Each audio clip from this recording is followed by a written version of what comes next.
part of model answer discussions for economy and agriculture. I think you all have done with the answers writing, and now we'll be discussing the answers of the questions pertaining to economy and agriculture part. I'll be discussing few of the questions, and at the same time, largest set of questions will be discussed by Bushra madam.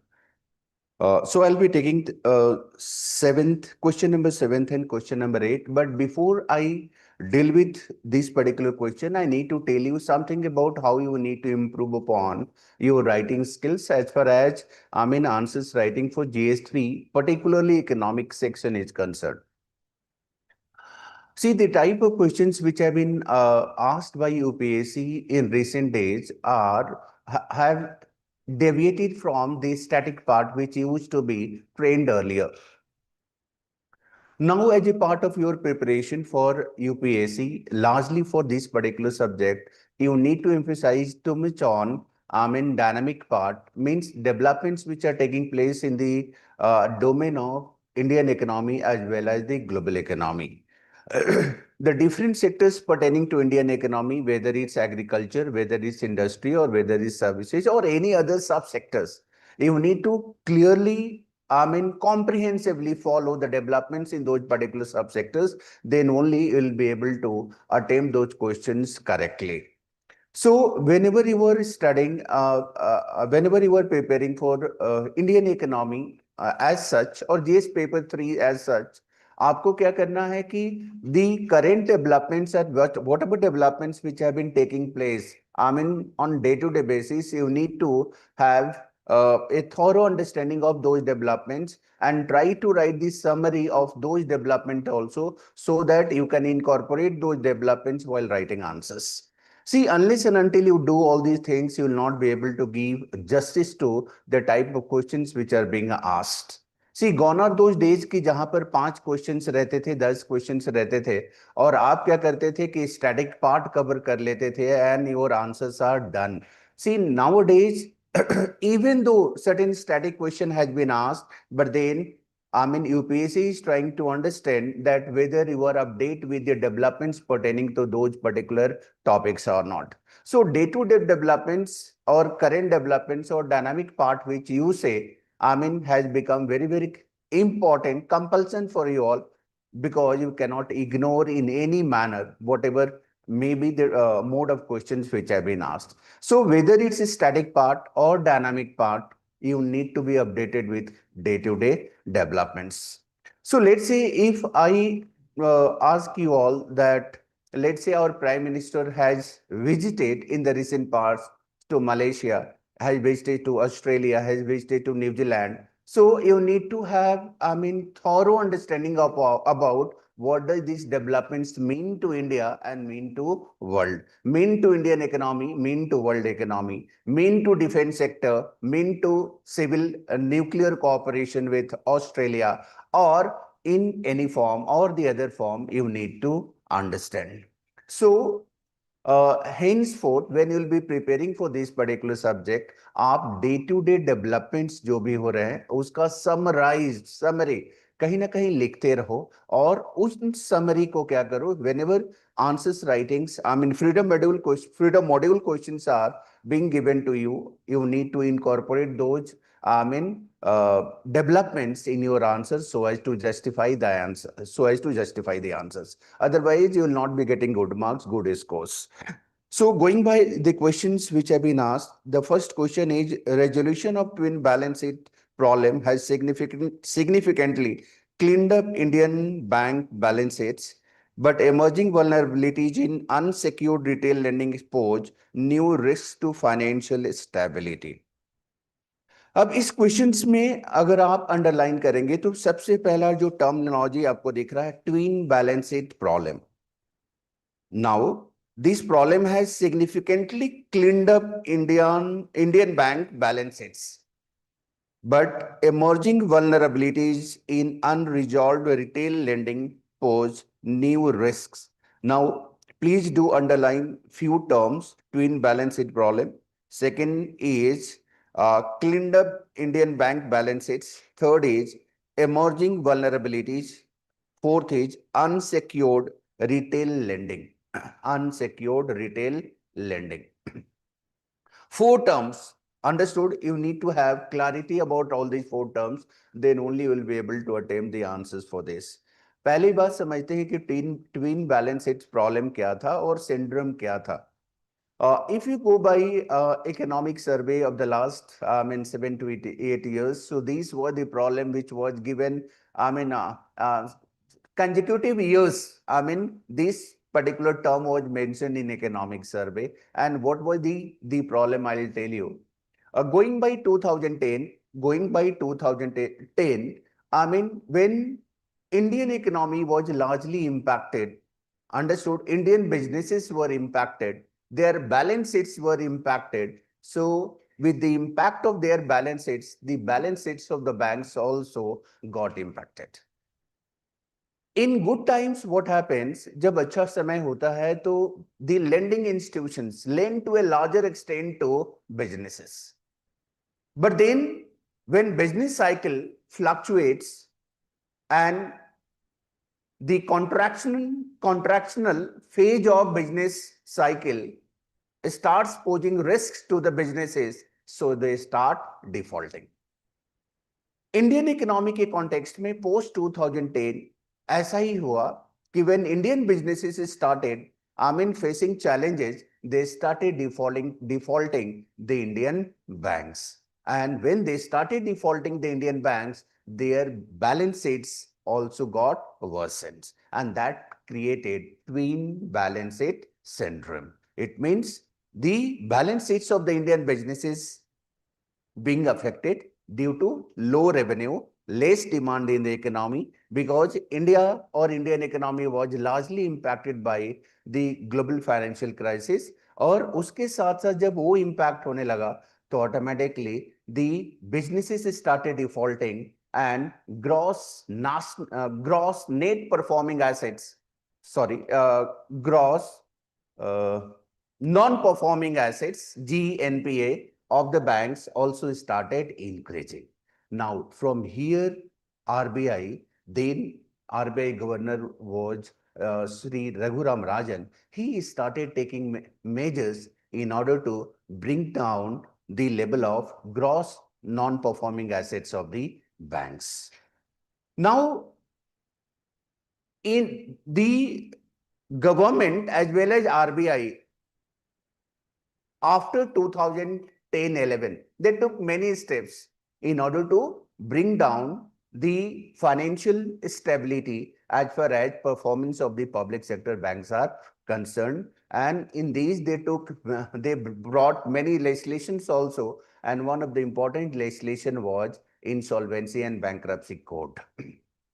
Apart from this, they took many measures also in order to bring down, bring positive change in the financial health of the banks. But later on, what the question is saying, that in unsecured retail lending, what do you mean by unsecured retail lending? Personal loan is an example of unsecured retail lending. Understood? Personal loan is an example of retail lending.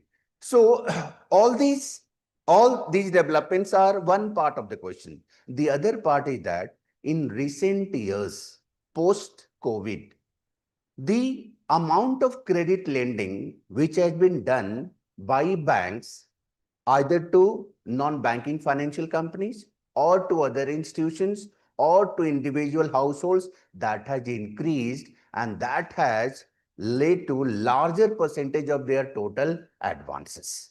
Now, when lending is in the form of unsecured, so automatically there is no collateral, and altogether if it gets defaulted, so that will be larger default on the part of the banks. Understood? So that's what has created larger concern for the regulator also. And in the last few months, I'll tell you, RBI has also taken many measures wherein it has streamlined the credit lending to non-banking financial institutions. It has brought many macro-prudential measures also, where all these loans can be trimmed off, can be reduced, their size can be reduced. So this is the overall background of this particular question. Understood? Now, considering this as a framework of overall, answers of the questions, you need to write your answer in accordance. Number one. Now, how will be writing it? The first part of the question, first part of the answer will be, you need to explain those four terms. Understood? First, you need to explain twin balance sheet problem. Second is how it has impacted Indian bank balance sheets. Third is what are the emerging vulnerabilities and how this vulnerabilities has arisen. This has arisen because of unsecured retail lending. So one part of the answer you will be writing about कि Indian bank balance sheet problem और twin bank balance sheet syndrome क्या होता है. उसके बाद आप लिखेंगे कि in recent years how unsecured retail lending has created risk for the Indian banks. Understood? इतना लिखने के बाद जो लास्ट पार्ट है, you need to focus upon macro prudential measures taken by Reserve Bank of India. Understood? यही आपके answers का important part है. Any question? Any? So at the end, you can ask me any question if you do have. The next question is, hope you must have written this particular answer in considering this thing in mind, all of you. आप लोगों ने 7th का answer वैसे ही लिखा है. Anyway, we'll look at it. Question number 8. What do you understand by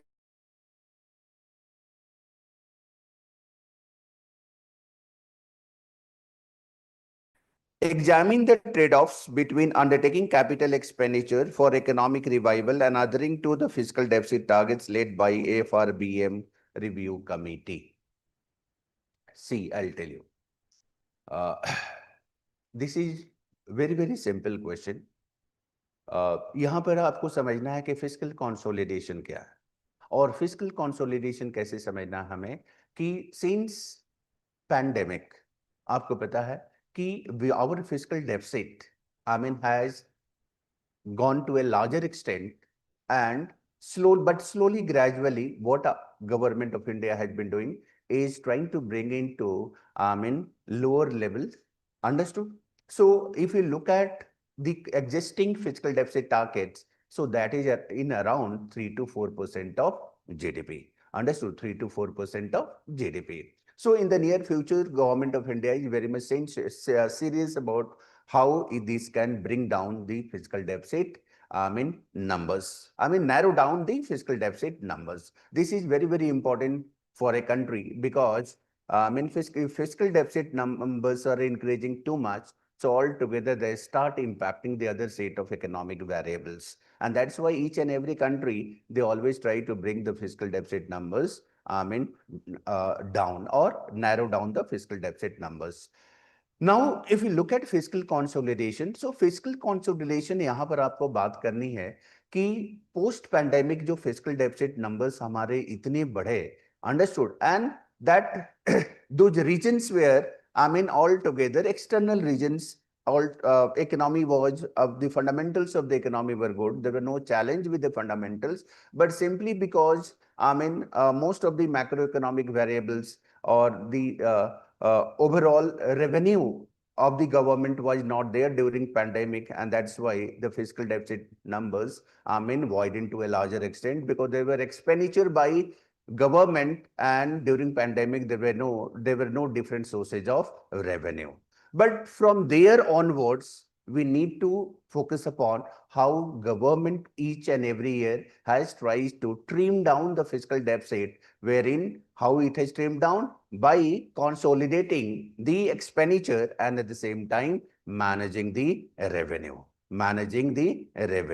So if you look at direct taxes or indirect taxes, as a part of revenue measures, so each and every year government is able to increase its revenue targets, revenue measures, and that's what is a good sign as far as our GDP growth is concerned.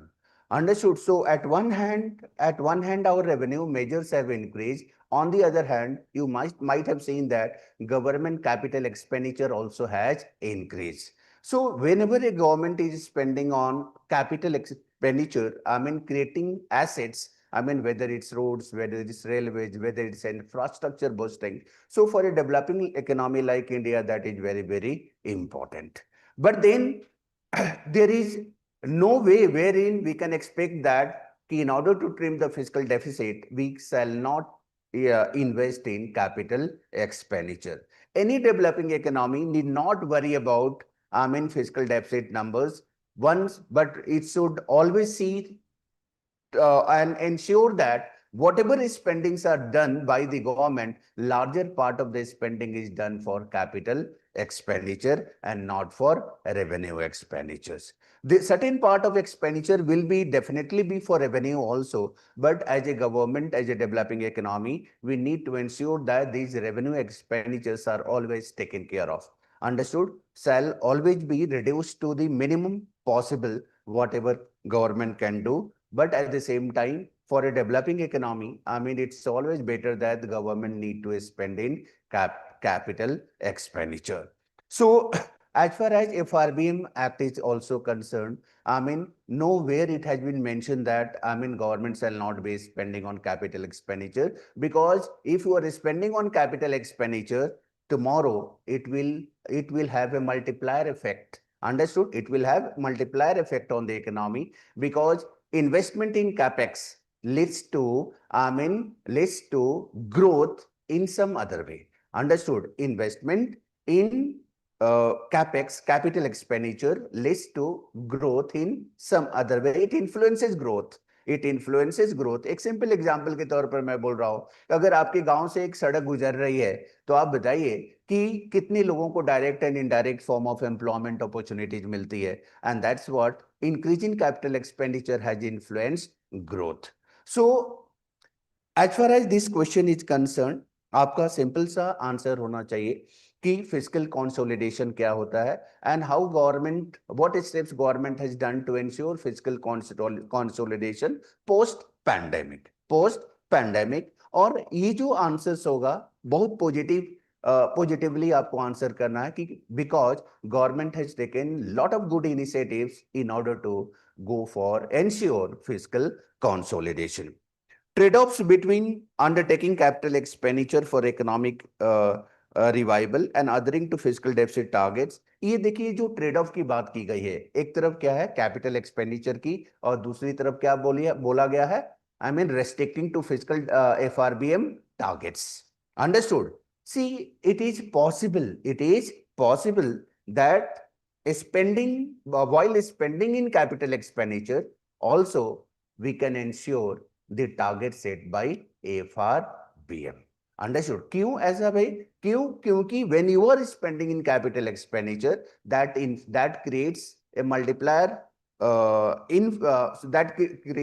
that has a multiplier impact on overall economic growth. So if 1 rupee is being invested in the form of capex, it might happen that, I mean, the multiplier effect of this 1 rupee expenditure will be more than 1 rupee as far as economic growth is concerned. So there is no point that while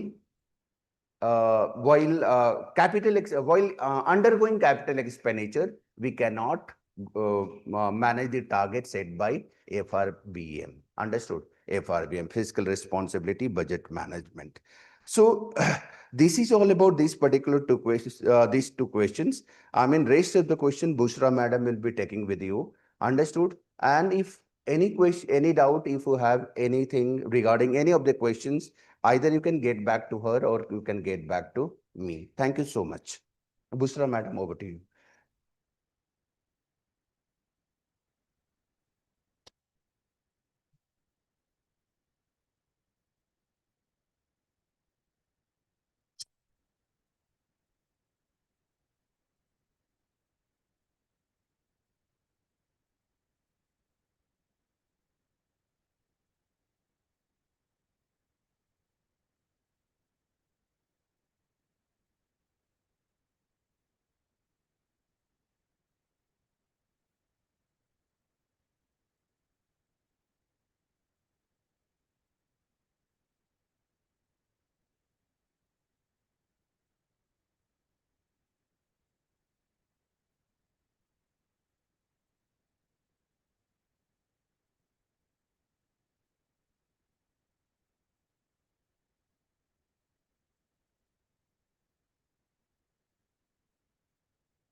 Hello everyone. So before we discuss our last test, I would like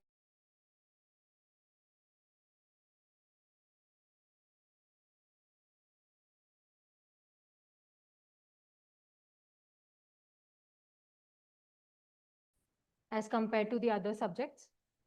So even the toppers, they're not be able to manage more than 100. It becomes difficult to score even 80 or 70 marks in GS3. Reason being, there are diversity of the syllabus in GS3. For example, you have to study for economics, agriculture. At the same time, you have to study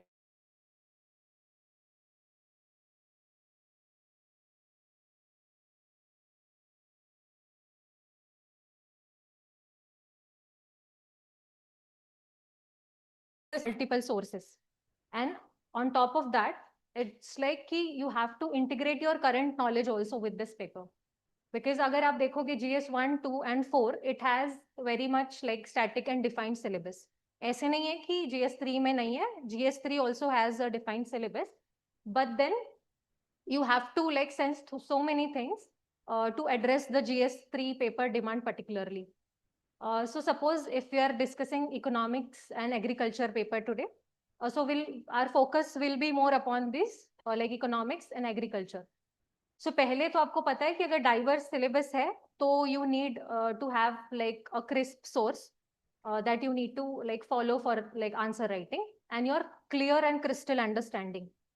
Number 2 would be you should have like multiple like sources where you can collect your information, because there is a lots and lots of scope of like adding data, examples, statistics, committee recommendations, reports and all to substantiate your points.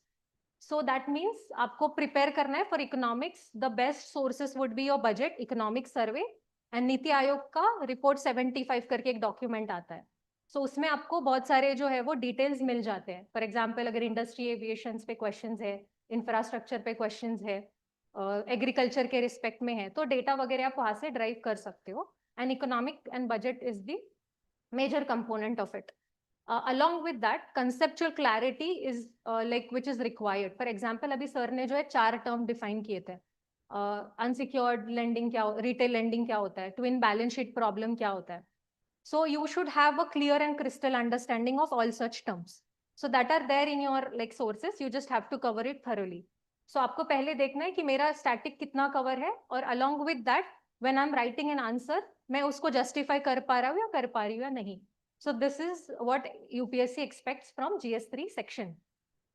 Then with respect to like current affairs awareness, आप कैसे करोगे? तो obviously newspaper, any newspaper source you can refer, be it the Hindu or like your Indian Express.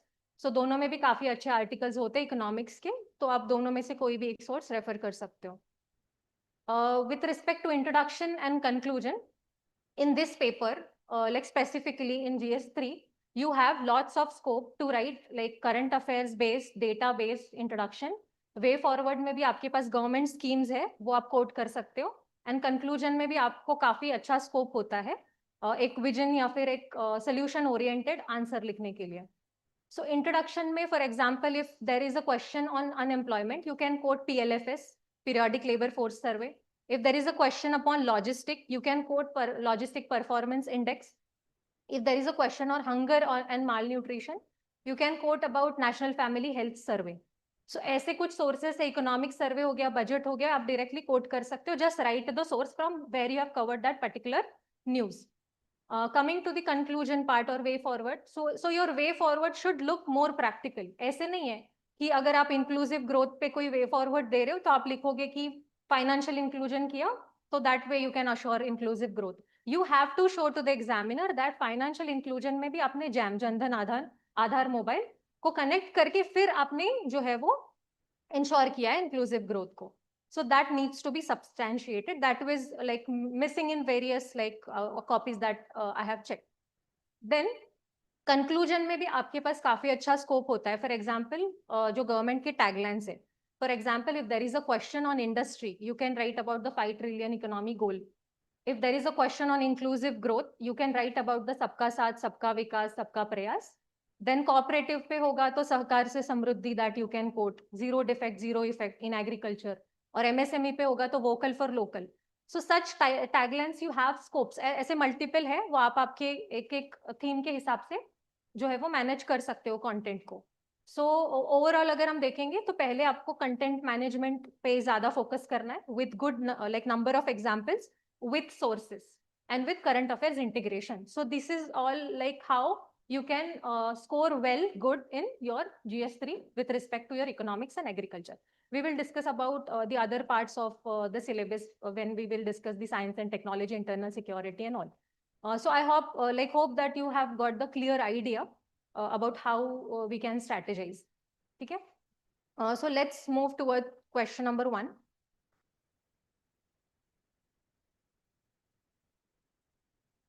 It says, the potential of inland water transport remains underutilized compared to the roadways and railways. Examine the challenges hindering the development of national waterways in India. Suggest the measures to make IWT a viable component of multimodal logistics. कितने parts है question में? 3 parts है. पहला क्या पूछा है कि Y inland water transport है वो अंडर डेवलप है और अंडर यूटिलाइज्ड है as compare to roadways and railways. Challenges क्या है is the second part, and third part would be कैसे कैटर कर सकते हैं, मेजर्स पूछा है. So these are the 3 themes, 3 keywords that you need to address in this particular question.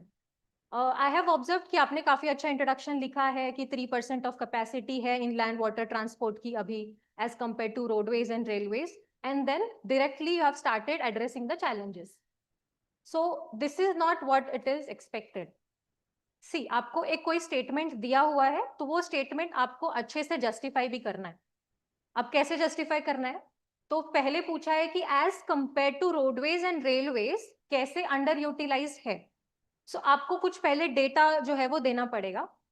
सो जैसे कि आपने बताया कि 3% ऑफ इनलैंड वाटर ट्रांसपोर्ट जो है वो इंडिया में अभी यूटिलाइज किया जाता है.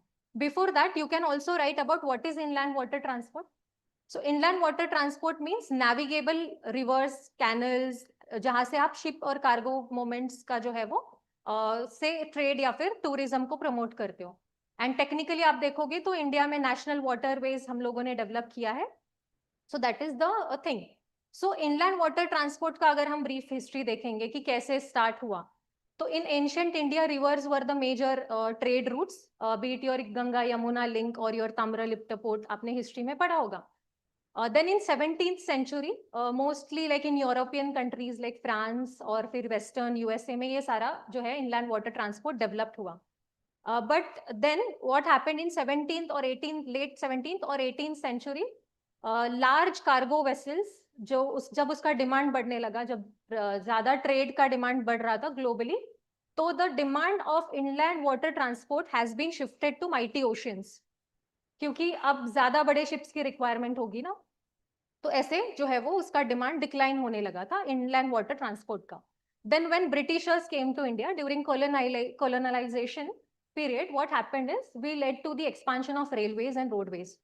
So we have like our focus would be transferred from inland water transport to the roadways and railways, and that is why we had seen the significant decline of inland water transport in those times.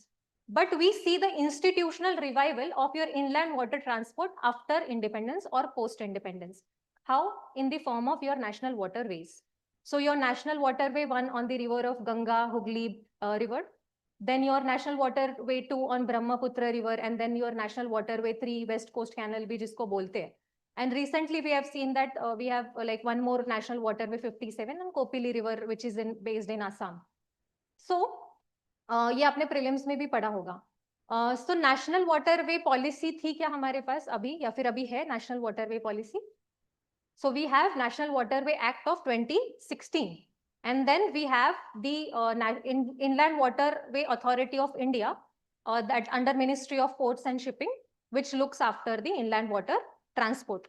So India का अभी capacity कितना है? In navigable water capacity 14,500 kilometre और 133 million metric tons जो है cargo traffic अभी हम India में होल्ड करते हैं.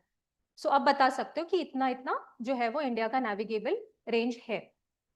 Now coming to the underutilized part. अब underutilized है, that means inland water transport has potential and that we have not tapped yet. So explicitly तो ये नहीं पूछा है कि inland water transport जो है उसके potentials बताइए, but पूछा है कि underutilized है तो कैसे. So you should tell the examiner that you know what are the potentials of inland water transport. For example, you can show that China has been utilized its potential of inland water transport up to 47%. China का dependence 47% है, USA का और Europe का आप देखोगे तो around 40 है. Even your neighbouring countries which is Bangladesh which has 35% of the potentials of inland water transport.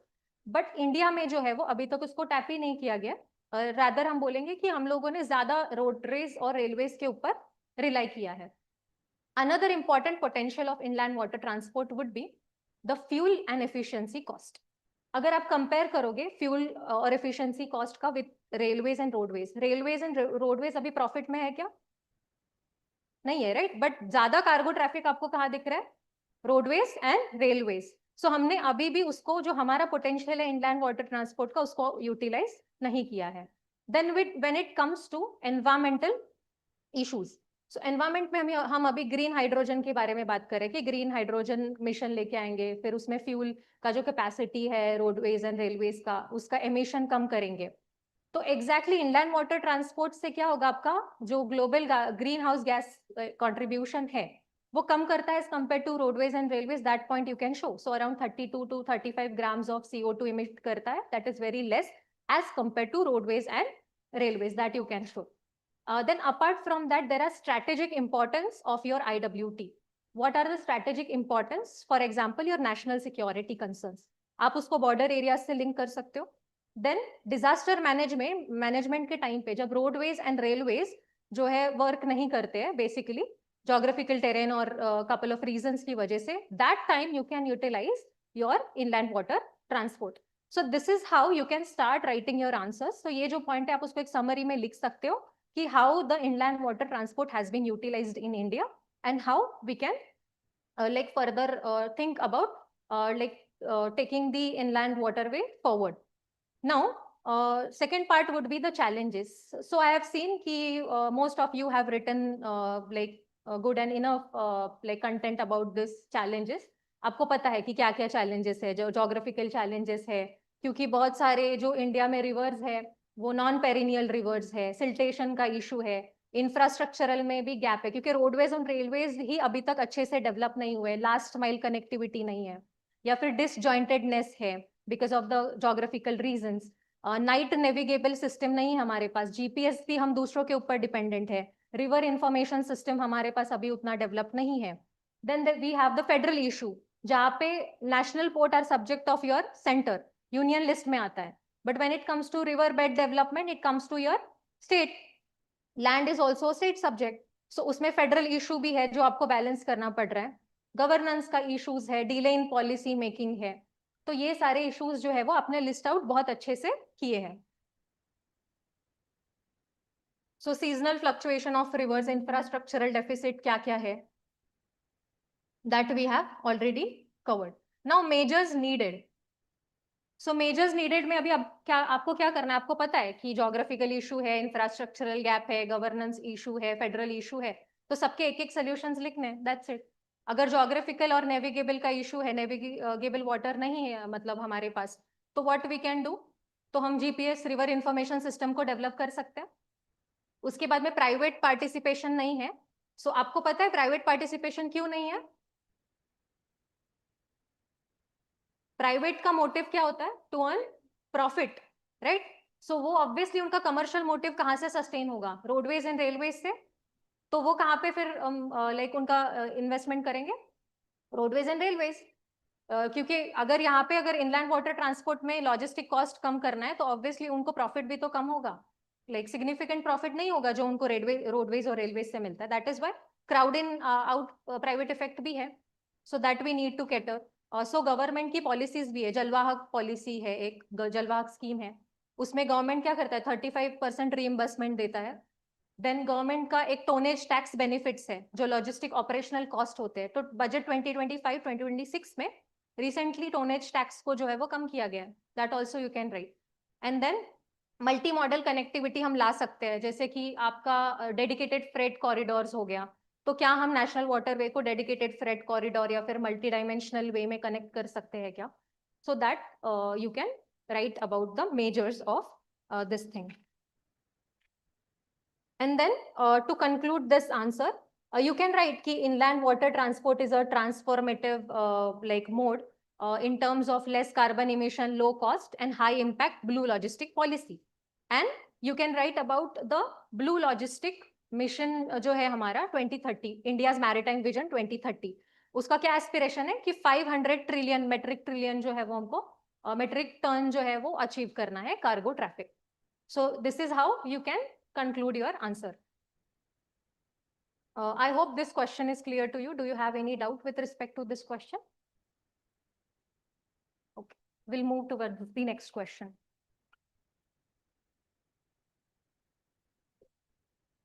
Distinguish between strategic disinvestment and minority stake sale. Discuss the concerns associated with asset monetization alongside privatization. So again, आपका एक basic understanding होना चाहिए. What is the like disinvestment? What is minority? What is majority disinvestment? And what is asset monetization and privatization? So these are few keywords that I have listed in this particular question. So it is usually said that the government has no business to be in business. Why it is said that? Because government का जो motive है वो welfare oriented होता है. But private का क्या motive होता है? To bring profitability and efficiency. And that is why we have seen our जो हमारे जो PSUs है, public sector undertakings है, वो जो है वो loss making में है.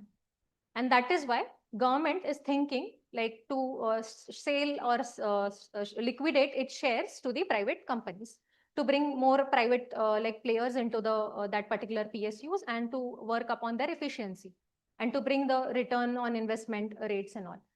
So that is how we have started this disinvestment policy. It has been first introduced in the interim budget of 1991. So LPG reforms के बारे में आपने पढ़ा होगा, liberalization, privatization, globalization. So then we have opened our economy. And from the first budget, like after that 1991 interim budget में पहले announce हुआ था कि disinvestment कर सकते हैं. And then 1993 में there is Rangarajan committee who said that there shall be a substantial disinvestment in India. And then in 1999, we have created a separate department for disinvestment. And in the year 2016, we have a separate department called as DIPAM. So Department of Investment of Asset Management in India. DIPAM जो Ministry of Finance के under आता है, ये prelims में भी एक question आया था match the pairs में. So Department of Finance के अंडर total 6 departments है, आपने पढ़ा होगा Department of Revenue, Department of Expenditure, Department of Economic Affairs. So DIPAM is also one such department under Ministry of Finance. There is National Investment Fund, which has been created in the year 2005 to like strategic sale. So whatever the net proceeds are there, like after selling the or the stake of the government, that net proceeds will go into the NIF. So this is about the background of your disinvestment. Now, disinvestment has like 3 components. One is your strategic disinvestment, majority disinvestment. So आप words के through ही sense कर सकते हो कि majority of जो stake है government वो अपना liquidate कर रही है. So basically disinvestment means what? Selling of stake or liquidating their assets to the private company. And objective क्या है? To reduce the fiscal burden on public exchequer and to bring the efficiency and privatization in the economy. So strategic देखा हमने कि strategic क्या है कि majority of जो sale है वो government अपना करेगी. Minority में क्या होता है कि government will sell like minority of each share, majority will be retained with the government. Example अगर आप देखोगे majority stake sale में आप Air India का example लिख सकते हो. Minority stake sale में आपको LIC जिसके ऊपर IPO आया था, FPO आया था, IRCTC आपका Indian Railways है. So government ने अपना minority stake sale जो है वो किया है private companies को. So this is how you can write the differentiation. Another point of differentiation would be the management control. So the management control in the majority stake sale lies with the private person that has been transferred. The ownership rights and the management rights get transferred to the private player. But when it comes to minority stake sale, the ownership, like majority of the ownership remains with the government with the retention of management control. So आप ये points of differentiation लिख सकते हो, फिर examples दे सकते हो, फिर उसका ऑब्जेक्टिव क्या होता है, लॉन्ग टर्म ऑब्जेक्टिव होता है मेजॉरिटी का, माइनॉरिटी का शॉर्ट टर्म मीट्स करने होते हैं गोल आपको, फिस्कल डेफिसिट एंड ऑल, फिर उसका मेथड कैसे होते हैं, तो फिर आप कैसे बेटिंग के द्वारा या फिर ऑक्शनिंग के थ्रू जो है वो स्टेक सेल करते हो, सो that you can quote. Then what is privatization? So another important component of this is privatization, where the government sells its 100% of the shares to the private company, और फिर 100% ownership भी transfer होगी यहाँ पे, और 100% जो है वो आपका मैनेजमेंट कंट्रोल भी ट्रांसफर होगा. But when it comes to asset monetisation, so asset monetisation जो है, जहाँ पे गवर्नमेंट एक लिमिटेड टाइम पीरियड के लिए जो है वो अपने जो है वो मैनेजमेंट कंट्रोल या फिर पावर्स है वो ट्रांसफर करती है एक प्राइवेट कंपनी के लिए. For example your toll operate transfer model, highway बनाने के लिए जो कंपनीज आती है, फिर गवर्नमेंट उनको अपने कुछ राइट्स देती है. That is not permanent sale of ownership, that is something which is given on the lease. For example आपके ब्राउन फील्ड प्रोजेक्ट्स हैं जिसके ऊपर कोई प्राइवेट कंपनी काम कर रही है, फिर जब टोल ऑपरेट ट्रांसफर, जब टोल कलेक्ट करेगी, प्रॉफिट अर्न करेगी, then the ownership will be transfer to the government back. So that is all the concept of this strategic minority sale and strategic majority sale and minority stake sale. Now what are the concerns with respect to the asset monetization and privatization? So सबसे पहले monopoly हो जाएगा private companies का. सो आपने ये economic में terms पढ़े होंगे कि perfect competition, monopolistic competition, oligopoly क्या होता है. So perfect competition means there is a large number of buyers, large number of sellers. But अगर आप सिर्फ एक कंपनी को दे रहे हो, प्राइवेट प्लेयर्स को ला रहे हो, तो that means there are chances of monopoly in the market. So आप यहाँ पे एग्जांपल लिख सकते हो, बीएसएनएल, जियो. कितने सब्सक्राइबर्स है बीएसएनएल के और जियो के कितने हैं, हाईएस्ट नंबर्स किसके. फिर जो भी टैरिफ होंगे वो अपने एडजस्टमेंट्स के हिसाब से लगाएगी प्राइवेट कंपनी. एयरपोर्ट्स या फिर आपका रेलवेज हो गया, तो एयरपोर्ट्स पे हम देख रहे हैं कि समोसा कितने रुपए का मिलता है, तो हम डिमांड करते हैं ना कि प्राइस कम होनी चाहिए. तो मोनोपोली है, तो that is one major concern. Cartelisation. Then the next point would be the regulatory capture and tariff volatility. So since they have monopoly, they can regulate, they can like control the management of decisions. So toll operate transfer model में फिर high consumer से ही तो charge होगा, citizens से ही तो charge होगा, जो भी toll है, high charges वो लगा सकते हैं. Then equity, loss of sovereign revenue streams for the states. So see, there are few PSUs, public sector undertakings, which are like giving revenues, regular revenues to the government. But अगर आप one time sale कर रहे हो, तो आपका जो उस time का fiscal balance है वही maintain करेगा that particular जो भी आप stake sale कर रहे हो उससे. But what about the long term? Long term revenues को आप compromise कर रहे हो with respect to like giving the majority of the sale to the private companies. Then equity, social obligation and universal access. So these are few principles on which the government works: equity, social obligations and universality. आपको पता होगा कि BSNL के जो towers है आपको गांव में भी देखने के लिए मिलते हैं. Why? Principle of equality. But private company क्या देखेगी, उनका कमर्शियल इंटरेस्ट कहाँ पे है, सबसे ज्यादा बायर्स कहाँ पे है, और सबसे ज्यादा सब्सक्राइबर्स कौन से एरिया में रहते हैं. तो दीज प्रोविजंस, जो भी प्रिंसिपल ऑफ इक्वालिटी जो है, इक्विटी है, सोशल ऑब्लिगेशंस है, this may get compromised. So this is also one such concern.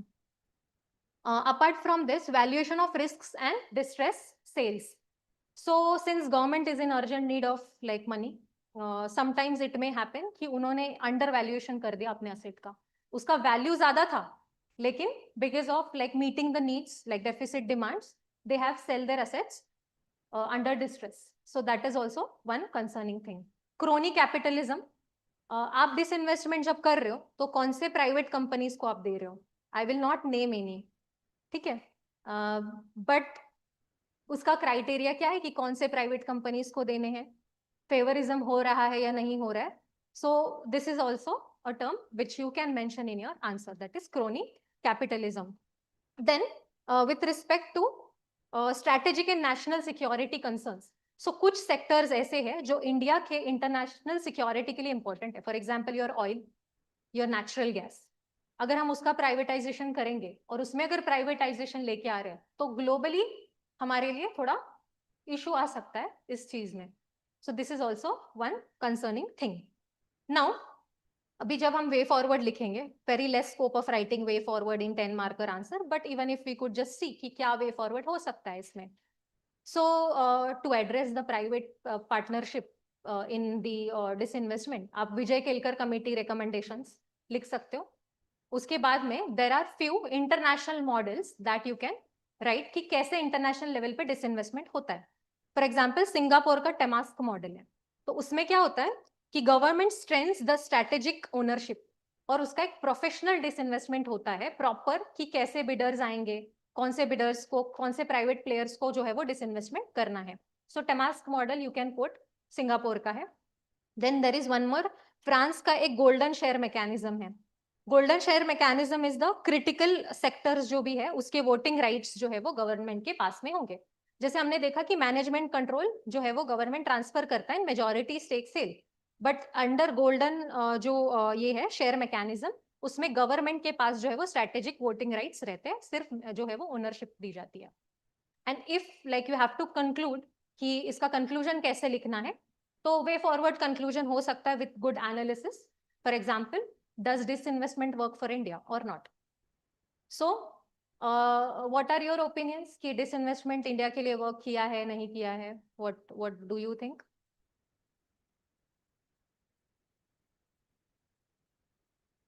Yes, no, or both. Like example.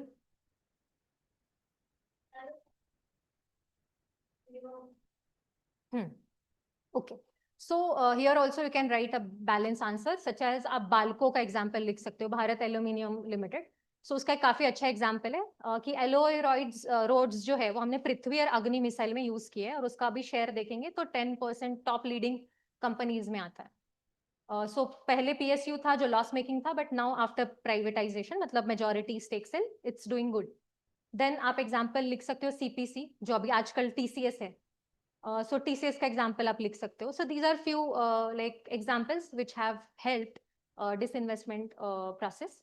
But there are few other loss making PSUs, जैसे कि LIC हो गया, आपका BSNL हो गया, ये अभी भी लॉस मेकिंग में ही है.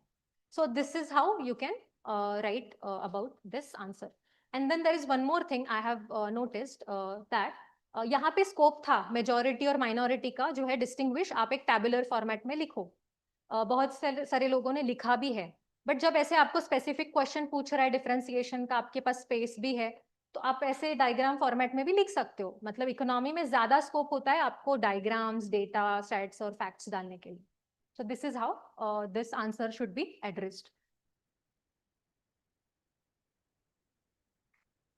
Question number 3 is outcome budget. What is outcome budgeting? How it's shift the focus of public finances from mere financial compliance to actual performance delivery. So first of all, again, you should know what is outcome budgeting. So budget is an important component of your fiscal policy. Then budget में भी आपको बहुत सारे types दिखते हैं, जैसे कि incremental budget हो गया, आपका zero based budget हो गया, performance based budget, gender based budget, and your outcome budget. So अगर आपको एक क्लियर अंडरस्टैंडिंग होगा कि what are these all types of budgets, तो इंक्रीमेंटल बजट मतलब क्या होगा कि जो एग्जिस्टिंग बजट है आपने उसी में ही थोड़ा सा और ऐड करके उस ईयर के लिए दे दिया. फॉर एग्जांपल एजुकेशन के लिए 50 करोड़ सैंक्शन था, फिर आपने इंक्रीमेंट किया उसको 55 करोड़ तक और वो आपने दे दिया. तो that is what the traditional budget used to look like. Then when it comes to zero based budget, so everything like started from scratch. New Zealand में है ये बजट फॉलो होता है. तो आप ये एग्जांपल लिख सकते हैं कि वहां पे आपको मिनिस्ट्रीज को जस्टिफाई करना पड़ता है कि क्यों आप को इतना पैसा सैंक्शन करना पड़ रहा है इन particular, like for example education, health and so on. And India में जो बजट फॉलो हो रहा है तो वो है performance based budget. Performance based budget मतलब कुछ इंडिकेटर्स होंगे उसके, health, education, financial inclusion and so on. So you have to show कि कितना परफॉर्म कर रहा है. फॉर एग्जांपल माल न्यूट्रिशन है, हंगर है, उसका रेट क्या है इंडिया में, पावर्टी कितनी कम हुई है, अनएम्प्लॉयमेंट रेट कितना कम हुआ है. So this is what the performance budget is all about. But when it comes to outcome budget, so we have merged like performance budget with outcome budget from the year 2005 and 6. So now what we are following is outcome budget. Outcome budget is something it's related to कि क्या उसका ultimate aim है जो हमको achieve करना है. So mere making expenses like high value जो आप schemes दे रहे हो, that does not necessarily means that there is a high development. So अगर आपको जो एक स्कीम आप दे रहे हो उसका अल्टीमेट एम क्या होना चाहिए वो पता होना चाहिए. फॉर एग्जाम्पल आप देखो कि इंक्लूसिव ग्रोथ एंड डेवलपमेंट आपका एक एजेंडा है और उसके लिए आप डिफरेंट डायमेंशंस में, for example social, technological, gender और अलग इकोनॉमिकल डायमेंशंस लेके आ रहे हो. लेकिन अल्टीमेट क्या कर रहे हो आप? हेल्थ देख के क्या करना है? Malnutrition, hunger, child wasting, stunting, ये कम करना है. जेंडर के लिए जब आप कोई बजट सैंक्शन करें तो अल्टीमेट एम क्या है कि इनइक्वालिटी कम होनी चाहिए and that should reflect in your numbers. So that is what the outcome budget means. So now the statement says how does it shift its focus from public finances to mere financial compliance to the actual performance of delivery. मतलब सिर्फ हम एक पैसा जो है वो sanction नहीं कर रहे हैं बट उसके साथ साथ कैसे उसको हम डिलीवरी भी प्रोवाइड कर रहे हैं and that is what the outcome means.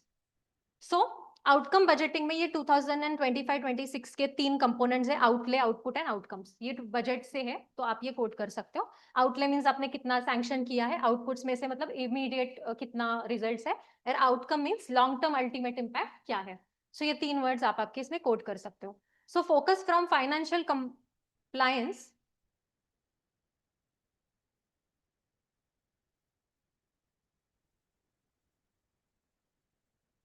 compliance to performance delivery. So from procedural compliance to performance accountability. So अभी जो हमारा ट्रेडिशनल बजट होता था वो क्या करता था कि focus was purely on the funds were utilized within the financial year or not and whether the utilization certificates were submitted. But outcome budget क्या देखेगी? फॉर एग्जाम्पल आप यहाँ लिख सकते हो जल जीवन मिशन. सो जल जीवन से आपने जो है वो एक बजट सैंक्शन किया है कि इतना इतना पाइपलाइंस होने चाहिए, सबके घर में पानी पहुंचना चाहिए. बट अल्टीमेट आउटकम क्या होना चाहिए उसका? सिर्फ जो है वो वाटर एक्सेसिबिलिटी देना है क्या? Safe drinking water, this is also one ultimate. But another important is, अगर आप देखोगे रूरल रिमोट एरियाज में women has to go and bring water from the long distances and that is how women gets affected. Heat strokes, और अगर आप देखोगे कि other implications on women, heat strokes हो गया, anemia हो गया, nutritional deficits हो गए. So बोलते हैं ना कि climate change का impact ज्यादा जो है वो women's पे, double dual burden on women. So ultimate aim is that. So you have to connect कि ultimate output वो होगा. ऐसे बहुत सारे examples है, आप पोषण अभियान वगैरह भी लिख सकते हो. Then data driven policy formulation and mid course correction. अभी इसका बेस्ट एग्जांपल इज पोषण अभियान. सो सबसे पहले गवर्नमेंट ने मिड डे मील स्कीम लाया था. उसके पहले गवर्नमेंट क्या करती थी? स्कूल्स में बच्चों को जो है वो राइस एंड व्हीट देती थी, कुछ क्वांटिटीज रहती थी. But then government has discovered one thing कि जो बच्चे स्कूल्स में सिर्फ उसी लिए आ रहे हैं और जो भी राशन वो घर पे लेके जा रहे तो उनके घर पे जाने के बाद वो उनको न्यूट्रिशनल वैल्यू नहीं मिल रही थी. Ultimate aim was what? To provide nutritional assured the nutritions to the particular children, but that is not being assured. So the government has bought midday meal scheme. Midday meal scheme में क्या हुआ कि फिर जो है वो rice wheat को replace करके न्यूट्रिशनल वैल्यूज उसमें ऐड करके उनको कुक्ड फूड दिया जाता था. Then again there is one more thing which has been noticed कि हम लोग जो ज्यादा प्रोक्योरमेंट करते हैं राइस व्हीट और जो भी पैडी वगैरह है तो उसमें से जो न्यूट्रिशनल एस्पेक्ट है वो एक जो है वो नहीं हो रहा था फुलफिल. सो फिर हमने क्या किया? मिड कोर्स करेक्शन किया और उसमें भी और न्यूट्रिशंस कैसे ला सकते हैं उसको पोषण ट्रैकर डाल दिया उसमें. सो पोषण ट्रैकर अभियान भी आप यहाँ पे लिख सकते हो. सो ultimate aim is what? Mall nutrition और हंगर को कम करना है. So this is what the second point says. Enhancing transparency and citizen centric governance. So transparency लाएंगे थ्रू डिजिटल प्लेटफॉर्म्स जैसे कि प्रधानमंत्री आवास योजना. सो पहले अगर आप देखोगे तो कितने घर किसको मिले हुए हैं इसका बाद में फिर आपको रिपोर्ट्स वगैरह मिलते थे. बट नाउ आप गवर्नमेंट की वेबसाइट से इसके जो रिपोर्ट्स है वो एक्सेसिबल है आपके लिए. सो this is what it is rationalizing public expenditure and eliminating waste.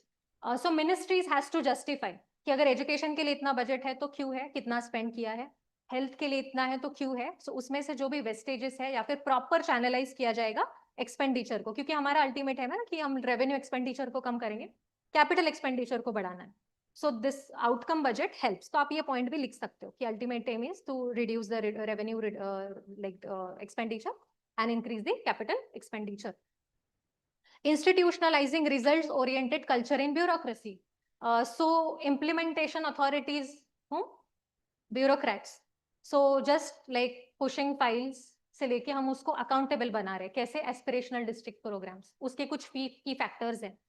तो की फैक्टर्स का आपको रीजनिंग देना पड़ेगा कि health, education, financial inclusion, how it is working. So this is the way we are institutionalizing also through the outcome based budget. Then okay, so this is how you can write. फिर 12th finance commission के recommendations लिख सकते हो आप outcome budget के respect में, या फिर outlay, output और जो mechanism है that also you can like use these words in your conclusion. So this is about the outcome budget.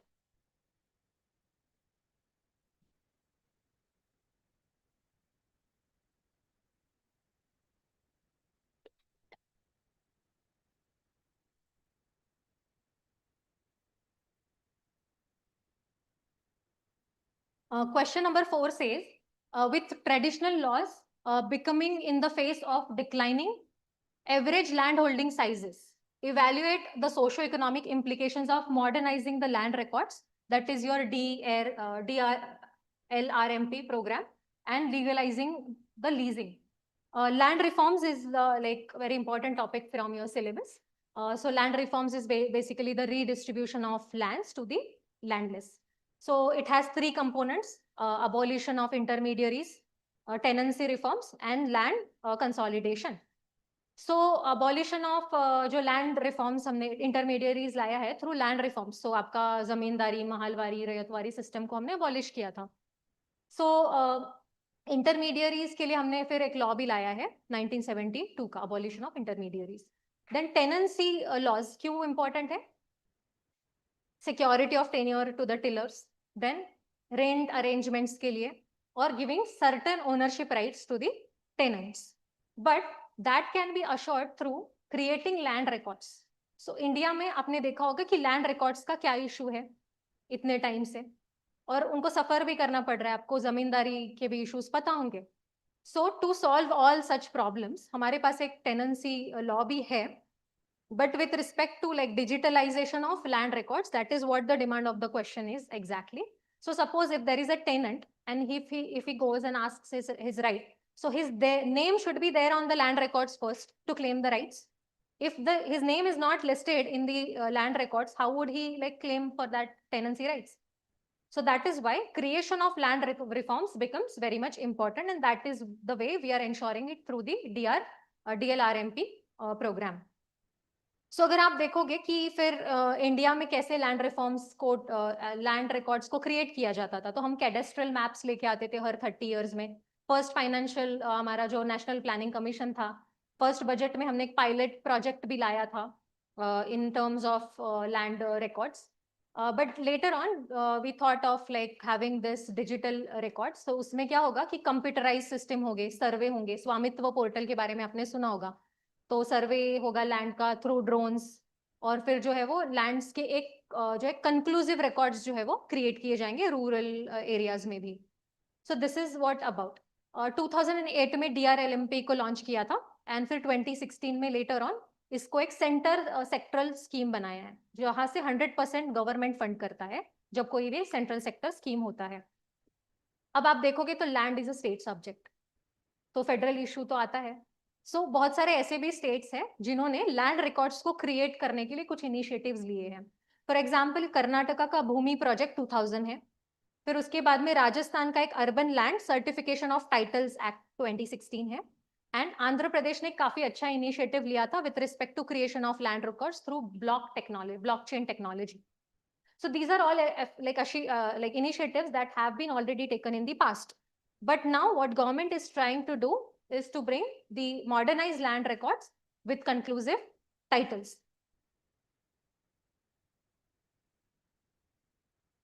So पहला अगर आप इंट्रोडक्शन इसका देखोगे तो यू कैन स्टार्ट कि टेनेंसी लॉ रिफॉर्म्स की क्यों जरूरत है. एक डेटा है हमारे पास एग्रीकल्चर सेंसस का, वो कहता है कि 86% of the farmers are small and marginal, और उनके पास less than 1.8 hectares of land है जो अभी भी श्रिंक हो रही है. And as compared to 1970-80, it was 2.8 acres of land the farmers were holding. But since now it is shrinking because of like non-availability of digital land records or maybe proper land records. So that is why this initiative will like help in creating all the conclusive titles. So first of all, you can show like economic क्या implications है इसके और social impacts क्या क्या है. So firstly, economic में क्या होगा कि अनलॉकिंग इंस्टीट्यूशनल क्रेडिट. अगर आप लैंड रिकॉर्ड्स आपके पास है ही नहीं और आपको कुछ एक बेनिफिट क्लेम करना है तो आप कैसे अवेल कर पाओगे उसको? That is not possible. But DRMP जो प्रोग्राम है उसके अंडर भू आधार और UL पिन नाम का एक कॉन्सेप्ट है. 14 लाइक डिजिट पिन होता है. It's an identification ID for that particular tenant. So उससे क्या होगा कि एक ऑथेंटिसिटी क्रिएट हो जाती है टू एक्सेस द फॉर्मल और इंस्टीट्यूशनल क्रेडिट. आप यहाँ पे एग्जाम्पल लिख सकते हो थ्रू DRMP प्रोग्राम 95% जो है वो अभी मैपिंग कंप्लीट हो चुका है.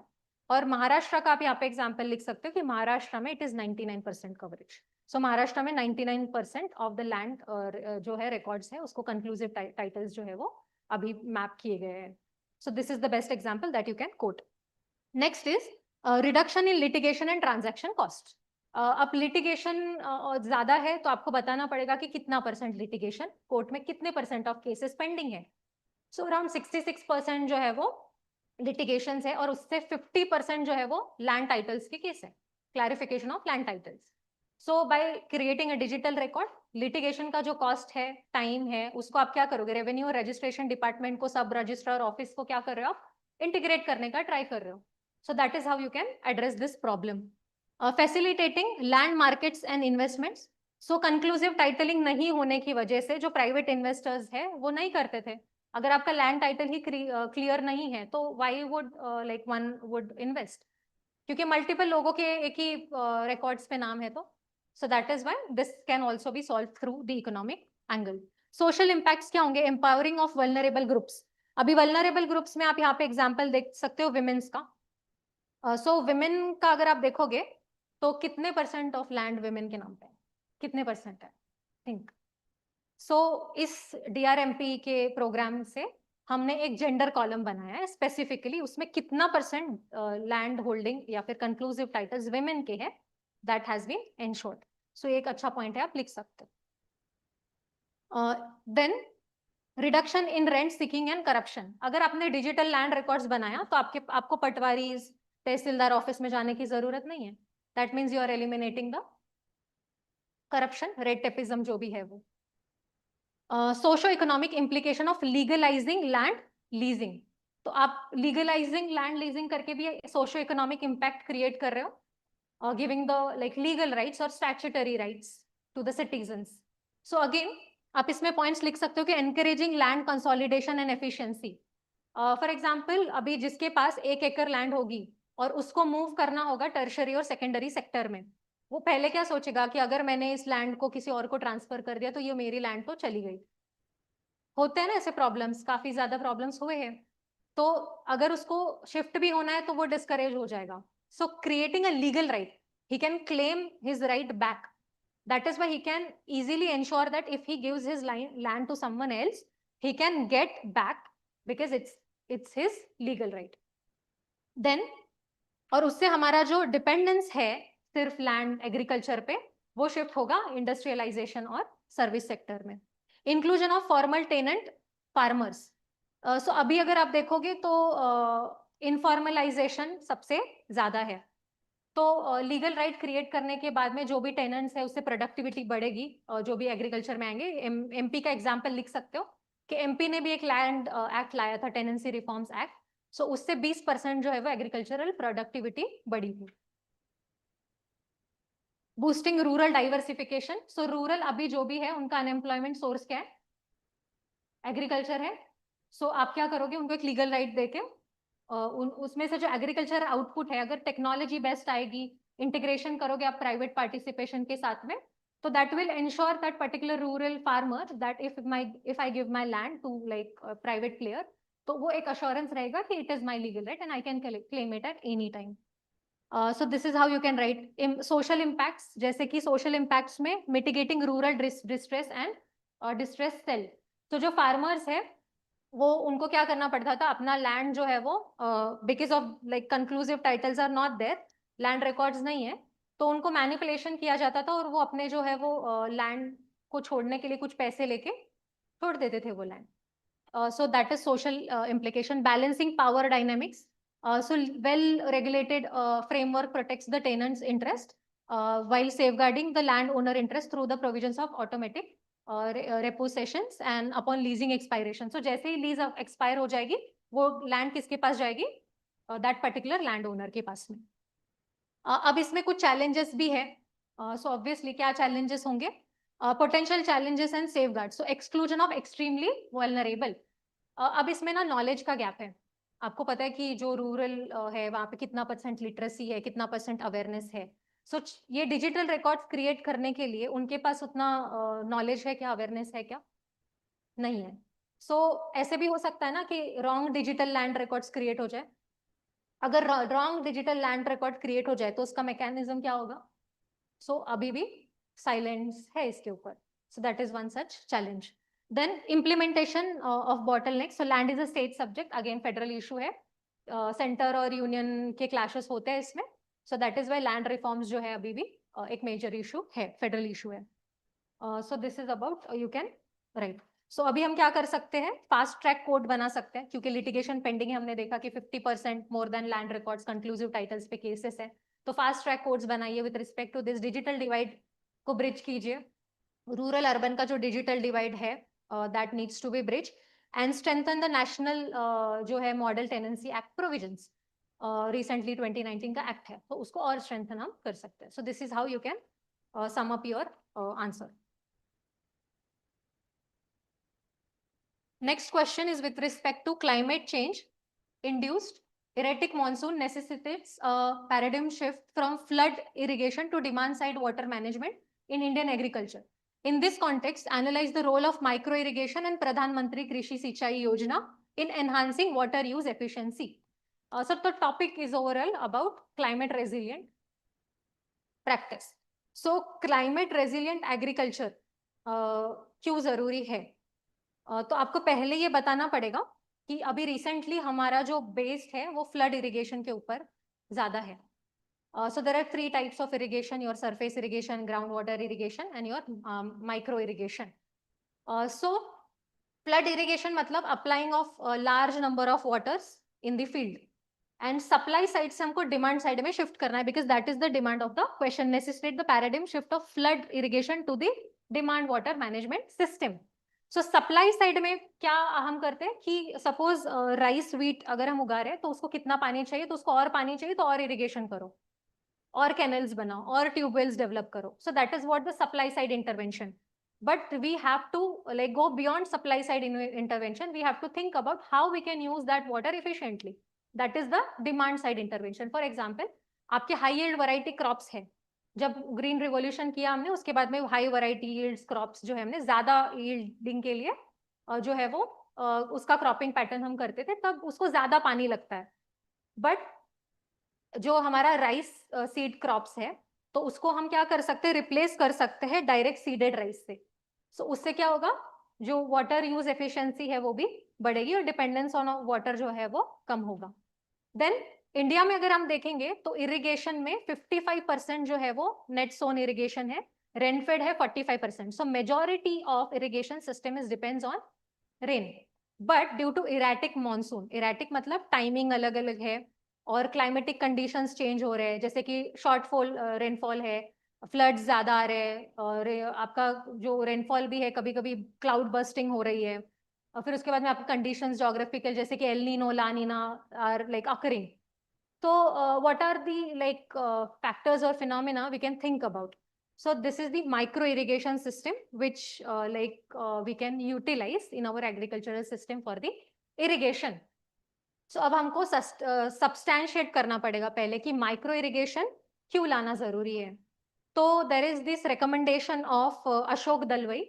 सो एग्रीकल्चर में ये कमेटी रिकमेंडेशंस आप लिख सकते हो। सो वो बात करते हैं कि अगर आप माइक्रो इरिगेशन प्रैक्टिस यूज करोगे तो रफली 40% ऑफ वाटर आप जो है वो सेव करोगे करंट प्रैक्टिस में जो अब हम फ्लड इरिगेशन में यूज कर रहे हो। एंड देन इससे 50% ऑफ फार्मर्स इनकम डबल होगी। क्यों? क्योंकि फार्मर्स को जो इरिगेशन के ऊपर डिपेंडेंसी है फ्लड मैनेजमेंट पे, अगर ड्रॉट जैसी सिचुएशन आई तो फार्मर का इनकम जीरो। ठीक है, मतलब एमएसपी वो सब बात की चीज है, बट अगर उस टाइम ड्रॉट्स एंड फ्लड जैसी सिचुएशन आई तो वो एक लॉस जो है वो फार्मर्स को करना पड़ता है। एनसीआरबी का रिपोर्ट है कि every year there are 10,000 of farmers suicide cases है इंडिया में। So you can show through this data कि माइक्रो इरिगेशन प्रैक्टिस करने से आप फार्मर सुसाइड को भी रोक सकते हो, एक सोशल कॉज है। With that like you can solve the water efficiency issue. Mihir Shah committee recommendations है। सो मिहिर शाह कमेटी रिकमेंडेशंस के हिसाब से भी वो कहते हैं कि आप 40% जो है वाटर सेव कर सकते हो। आप इसको हॉर्टिकल्चर में कॉटन एडिबल ऑयल्स के लिए जो है वो माइक्रो इरिगेशन या ड्रिप इरिगेशन फैसिलिटीज को यूज कर सकते हो। सो पहले वी कुड एड्रेस कि how micro irrigation and what is the role of micro irrigation. So imperative shift towards the demand side management, efficiencies of flood irrigation. So drip irrigation का आप यहाँ पे so we have already seen that कि क्या flood irrigation system है, demand side logic क्या है इसका। Role of micro irrigation in enhancing water use efficiency. So water saving में drip irrigation. So drip irrigation आप यहाँ पे directly इसराइल का example लिख सकते हो क्योंकि Israel has really done well in drip irrigation. Apart from that आप एक लाइक डोमेस्टिक एग्जांपल हो गया आपका महाराष्ट्र का जलयुक्त शिवार अभियान, वो आप यहाँ पे कोट कर सकते हो। उससे पोमोग्रेनेट और ग्रेप्स को कैसे ड्रिप इरिगेशन के थ्रू उसकी प्रोडक्टिविटी बढ़ाई थी और कैसे वाटर एफिशिएंसी भी लाया था वाटर सेव करके। So that is you can right. Next is yield enhancement and fertigation synergy. So fertigation is basically means application of water in fertilizers.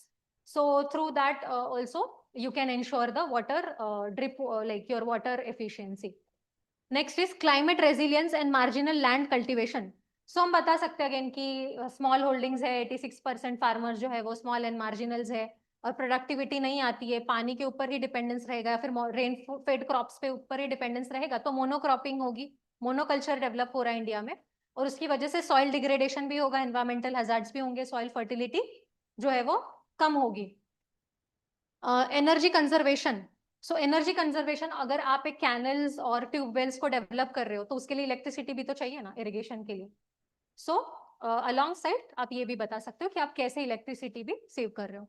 Role of प्रधानमंत्री Krishi Sinchai Yojana in institutionalising micro irrigation water efficiency. So आप बता सकते हो और एक ये है कि इंडिया को जो है वो एक नेट वर्चुअल वाटर इंपोर्ट कहते हैं, एक्सपोर्ट कहते हैं, sorry, net virtual water export. क्यों? क्योंकि इंडिया जो है वाटर क्रॉप्स सबसे ज्यादा एक्सपोर्ट करता है, जैसे कि आपका rice, basmati rice, non basmati rice और व्हीट। अब पंजाब जैसे अगर आप स्टेट देखोगे वहां पे एग्रो क्लाइमेटिक जोन ही नहीं है राइस का, but still since the government is giving MSP that is minimum support price, that is why Punjab जो है वो उसके ऊपर ज्यादा फोकस करता है। एंड बाकी के जो हमारे इंपोर्ट बिल है जैसे कि एडिबल ऑयल हो गया आपका, बाकी के जो सारे इंपोर्ट डिपेंडेंसी है वो आपका इंपोर्ट बिल बढ़ा रहे हैं। So that is also you can write. And Punjab is turning a cancer capital because of using the highest ratio of NPK.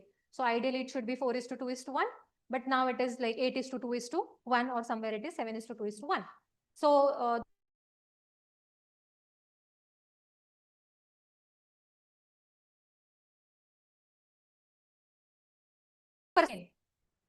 सो 80% अगर आप यूज करो सिर्फ 3 क्रॉप्स के लिए तो obviously there is a like major concerns कि आप एक वाटर यूज एफिशिएंसी इंडिया में लाओ।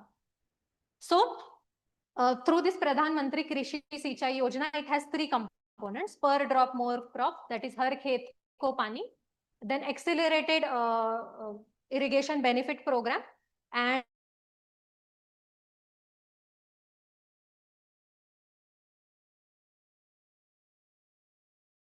and then 5,000 का crore का कॉर्पस भी है नाबार्ड का।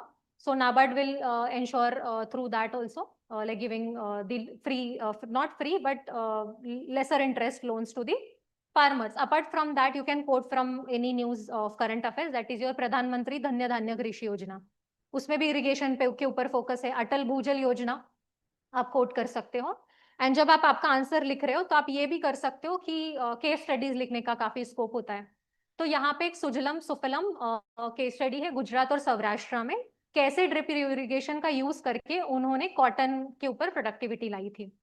सो that you can coat. Apart from that, there's one more case study of Jaliagnam, Andhra Pradesh. So that also you can quote कि drip irrigation में कैसे water use efficiency लाया था. But there are few challenges in scaling micro irrigation. अब क्या challenges है? सबसे पहले high initial investment है. So drip irrigation लाना है, टेक्नोलॉजी की जरूरत होती है. ट्रेडिशनल में ऐसे कुछ जरूरत नहीं, खेत में आप बस पानी डाल दो, हो गया. बट इसमें ड्रिप इरिगेशन में आपके उतनी टेक्नोलॉजी होना चाहिए, आपके पास उतना ट्रैकिंग सिस्टम होना चाहिए. सो हाई कॉस्ट कैपिटल जो है वो इसमें इन्वेस्टमेंट करना पड़ेगा. Now government is giving like concessions और loans to the farmers in very less amount, but still the operational cost is very high. Maintenance and complexity. So maintenance भी करना पड़ेगा ड्रिप इरिगेशन का, उसका रेगुलर जो है वो मेंटेनेंस होना चाहिए. उसमें भी रिपेरेबिलिटी जो जब भी होगी तो उसका कॉस्ट भी बेयर करना पड़ेगा फार्मर्स को. परवर्स पावर सब्सिडीज. अब कैसे होता है कि फ्लड इरिगेशन सिस्टम में अगर आप देखोगे तो गवर्नमेंट जो है वो इलेक्ट्रिसिटी सब्सिडी भी तो दे रही है ना, तो उनका मोटिवेशन क्या हो गया फ्लड इरिगेशन सिस्टम का? सब्सिडी. तो वो क्यों शिफ्ट करना चाहेंगे ड्रिप इरिगेशन पे अगर उनको इलेक्ट्रिसिटी सब्सिडी मिल रही है? तो PM Kusum is one such initiative. So PM Kusum से हम इंटीग्रेट करके स्मार्ट मीटरिंग सिस्टम, और हम क्या करेंगे, इंसेंटिवाइज करेंगे फार्मर्स को if they save the water. So जो वाटर सेव करेंगे इरिगेशन, ड्रिप इरिगेशन के थ्रू, उनको हम इंसेंटिवाइज कर सकते हैं. So this is what it all about. And expansion of water intensive crops. So अभी हमने देखा कि 80% ऑफ क्रॉप्स का जो 80% ऑफ वाटर जो है वो 3 water guzzling crops such as rice, wheat and sugar cane के लिए. तो आप क्या कर सकते हो, इसके लिए ड्रिप इरिगेशन प्रमोट करोगे तो आपका 80% का जो वाटर यूज है, फ्रेश वाटर जो यूज कर रहे हैं हम, किसी और चीजों के लिए भी आप यूटिलाइज कर सकते हो. अगर आप देखोगे कि आप केस स्टडीज लिख सकते हो उसमें कि कौन कौन सी एरियाज है, रिमोट एरियाज, वहां पे तो अभी भी पानी का एक्सेस नहीं है. ठीक है. So this is how you can quote about this answer. Question number 6. Public distribution system is the cornerstone of India's food security architecture, yet it suffers from systematic leakages and high fiscal cost. Evaluate the technological interventions in plugging leakages.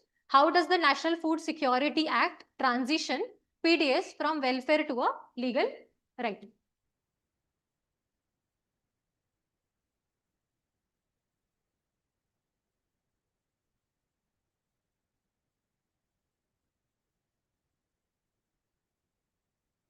Okay.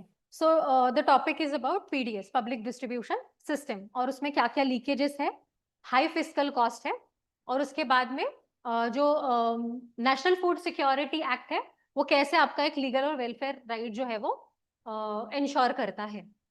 सो पहले तो आपको बताना पड़ेगा कि how the PDS is the corner stone of your like food security. So India में अगर आप देखोगे तो फूड सिक्योरिटी जो है वो एक मेजर इशू है. अभी भी आपका हंगर रेशियो आप देखोगे तो काफी ज्यादा है. आप यहाँ पे नेशनल फैमिली हेल्थ सर्वे को कोट कर सकते हो कि अभी भी so and so % of malnourishment है, so and so % of wasting है, चाइल्ड स्टंटिंग ग्रोथ है. और उसके बाद में 80 करोड़ जो है हम नेशनल फूड सिक्योरिटी एक्ट और पीडीएस के थ्रू इंश्योर कर रहे हैं कि हमने ऑलरेडी फूड जो है वो एज अ लीगल राइट दे दिया है. But still there are some challenges. अब चैलेंजेस क्या है, there are few leakages and उसकी वजह से फिस्कल बर्डन भी है. सो पहले food corporation of India comes into picture on behalf of government, then your state, then your fair price shops, and then the identification of beneficiaries. So basically there are 3 problems which are associated with this PDS scheme. That is one, quality issue, quantity issue and accessibility. So quality, quantity and accessibility को हमको solve करना है. So PDS जो है public distribution system, उसमें पहले जब FCI procure करता है तो क्वालिटी एंड स्टोरेज का इशू है. आज भी हमारे पास significant amount of storage facilities available नहीं है, गोडाउन्स अवेलेबल नहीं है। तो जब गवर्नमेंट प्रोक्योर कर रहा है सो उसका वेस्टेज का चांसेस ज्यादा है, सो वो बर्डन ऑफ फिस्कल बर्डन आप लिख सकते हो। उसके बाद में स्टेट जब प्रोक्योर कर रहा है सो उसमें भी काफी लीकेजेस हैं, जैसे कि आपने एक मूवी देखा होगा, नायक मूवी, अनिल कपूर का एक मूवी है, सो उसमें कैसे वेट मेजर्स जो है उसको चेंज करते हैं, सो वो लीकेजेस वहां पे स्टेट लेवल पे है। फिर जब फेयर प्राइस शॉप में आप देखोगे तो लाइसेंस कौन ले रहा है, स्टेट किसको लाइसेंस दे रही है, उसका कुछ ऑडिट है क्या, वहां पे भी ज्यादा लीकेजेस होते हैं। सो वहां पे ज्यादा डिस्क्रिमिनेशन भी होता है। फॉर एग्जाम्पल अगर आप देखोगे कि कितना परसेंट पीडीएस स्कीम जो है वो विमेन्स को मिल रहा है, सो इसीलिए हमने एक इनिशिएटिव लाया कि विमेन के नाम पे राशन कार्ड्स लाएंगे। उसके बाद में identification of ghost beneficiaries, so systematic leakages भी है, जैसे कि आप एग्जाम्पल लिख सकते हो, 6 स्टेट्स है, यूपी, बिहार और वेस्ट बंगाल एंड ऑल, वहां पे तो 40 to 50% घोस्ट बेनिफिशियरीज एंड इनके पास घोस्ट राशन कार्ड है। और ओवरऑल अगर हम इंडिया में देखेंगे नेशनल लेवल पे वो भी 40% है। So this is very concerning issue with respect to the PDS scheme. Then आप इसको फिर कैसे सॉल्व करोगे, quality, quantity and your accessibility का इशू। सो सबसे पहले क्वालिटी वाइज अगर आप देखोगे तो क्वालिटी में गवर्नमेंट का एक इनिशिएटिव है, गवर्नमेंट ने क्या किया है, primary agricultural credit society, PACS. So primary agricultural credit society के साथ में जो है वो गोडाउन्स क्रिएट किया, स्टोरेज फैसिलिटी को सॉल्व किया, ये एक क्वालिटेटिव एस्पेक्ट है। उसके बाद में क्वांटिटी का इशू जो है स्टेट के साथ में, वो सॉल्व करने के लिए गवर्नमेंट ने क्या लाया है, टेक्नोलॉजी इंटीग्रेशन, जिसमें end to end sale, end to end जो है वो ट्रैक होगा, जीपीएस ट्रैकिंग होगा, और door to door step delivery to the fair price shops. So that is how you are ensuring the quantity issue leakages. Then fair price shops में भी आप किसको लाइसेंस दे रहे हो, उसका कुछ ऑडिटिंग नहीं था, तो अभी गवर्नमेंट क्या कर रही है, सेल्फ हेल्प ग्रुप्स, आपके जो कोऑपरेटिव सोसाइटीज है और एनजीओज है, उनको फेयर प्राइस शॉप्स के लाइसेंस गवर्नमेंट दे रही है। So that is one such issue, आपके गवर्नेंस में भी आप लिख सकते हो कि कैसे फूड सिक्योरिटी में एसएचजी और आपका NGO is helping out. Then to solve the beneficiary issue, identify कैसे करना है, तो आधार कार्ड के थ्रू करना है, और उसमें भी बहुत सारे जजमेंट्स है फिर कि आधार कार्ड को बेनिफिशियरी के लिए कंपलसरी होना चाहिए, नहीं होना चाहिए, so whether the Aadhaar card is a proof of citizenship और no, and what if the like poorest of the poor who does not hold Aadhaar card yet, तो point of sale, electronic point of sale is that option जहां से भी जो है वो ये benefit जो है एक्सेस कर सकते हैं। Apart from that one nation one ration card scheme, वो आप कर सकते हो। और बेस्ट एग्जांपल अगर आपको लिखना है तो दिल्ली का एग्जांपल लिख सकते हो, दिल्ली में आइरिस स्कैन होता है जिसके थ्रू आपको जो है वो राशन दिया जाता है। तो this is how you can write about the first part of the question. अब आप देखोगे national food security act and how it is like helping out in giving food security as a legal right. So क्यों लाया गया national food security, पहले तो हमारे पास PDS था ना, पब्लिक डिस्ट्रीब्यूशन सिस्टम, तो क्यों लाया एनएफएसए, क्या जरूरत थी नेशनल फूड सिक्योरिटी की, व्हाट वाज द नीड। और एक पॉइंट था लीकेजेस फाइनेंशियल बर्डन, आप उसमें बता सकते हो कि 2.3 लाख सब्सिडीज जो है वो अभी बिल है गवर्नमेंट का विथ रिस्पेक्ट टू पीडीएस, इतना फाइनेंशियल बर्डन है, वो आप ऐसे कोट कर सकते हो। ओके, तो क्यों लाया होगा एनएफएसए, क्या लगता है आपको। सो सी, सबसे पहले पीडीएस और target PDS, yes you have to say something. benefit targeted benefit. So for that purpose, statutory provision is necessary. What is robust and transparent? Okay, perfect. So see, we had PDS and we have got in the year 1997 revamped PDS and then targeted PDS, जिसमें हमने फिर दो sections किए, एक हो गया above poverty line और एक हो गया below poverty line. But what government has observed is more number of people need food than just poorest of the poor. So हमारा अभी भी आप poverty और hunger ratio देखोगे काफी high है with respect to other nations. So we have to cater that aspect, that is why we are giving food as a legal right. जैसे हमने health को भी एक legal right दिया, fundamental right है आपका article 21 right to life. So NFSA ने क्या किया, एक life cycle approach बनाया to tackle the problems of PDS and bring more enhancing efficiencies in the like food security. सो पहले तो आपको एक लीगल राइट देता है एनएफएसए, फिर उसके अलग अलग लाइफ साइकिल्स क्रिएट किए, जैसे कि उन्होंने क्या किया कि लैक्टेटिंग मदर्स और प्रेग्नेंट विमेन्स है उनके लिए मातृत्व वंदना योजना लाई। उसमें क्या होता है, प्रेग्नेंट विमेन को एक 6,000 रुपीज का जो है वो बेनिफिट दिया जाता है। ICDS, integrated child development scheme, 0 to 6 years के एज के जो बच्चे हैं उनके लिए भी क्या किया गया, ये स्कीम्स लाई गई to ensure food security. And उसके बाद में पोषण अभियान जो है वो 6 to 14 और 19 ईयर्स के एज के लिए जो है वो लाया गया। अब नेशनल फूड सिक्योरिटी एक्ट ने क्या किया कि कवरेज का एक टारगेट रखा, जैसे कि उन्होंने देखा कि रूरल एरियाज में फूड सिक्योरिटी का ज्यादा इशू है, तो वहां पे फूड सिक्योरिटी का पेनिट्रेशन ज्यादा होना चाहिए। तो इट इज रूरल एरिया के लिए इट इज 75% और for urban areas it is 50%. So this is one such aspect of NFSA. Apart from that, you can quote the 2011 ka census where it says that through NFSA as a legal right, we have achieved 67% of cumulative food security in India. It is 80 crore people are around who are assuring with the food security. That is 2/3 of the country. But हमने पहले aspect में ही clear किया ना कि अभी भी poverty, hunger, माल nutrition, child wasting, stunting ज्यादा है। तो अभी एनएफएसए ने और चीज क्या की कि पहले हमने देखा था कि डिस्क्रिमिनेशन हो रहा है, विमेन को न्यूट्रिशनल वैल्यू जो देनी थी, अल्टीमेट एम क्या था पीडीएस का कि आपको जो न्यूट्रिशनल कैलोरीज लग रही है या फिर सर्वाइवल के लिए आपको जो फूड लग रहा है वो भी देना है। न्यूट्रिशनल एस्पेक्ट को तो बाद में एडअप किया गया था, बट स्टिल अभी भी नहीं हुआ इतना इंटीग्रेशन, बट स्टिल जो है वो अल्टीमेट एम था। बट फीमेल जो है उनके साथ डिस्क्रिमिनेशन होता था, कास्ट बेस्ड डिस्क्रिमिनेशन भी होता था, ट्राइबल पॉपुलेशन में भी काफी जो है वो पीडीएस स्कीम्स जो है लास्ट माइल डिलीवरी पॉसिबल नहीं था। So what NFSA has does, NFSA ने क्या किया, क्वांटिटी और प्राइस के ऊपर जो है वो कंट्रोल किया। कैसे? क्वांटिटी में उन्होंने बोला कि पर मेंबर, पर individual will get the 5 kgs of ration every month.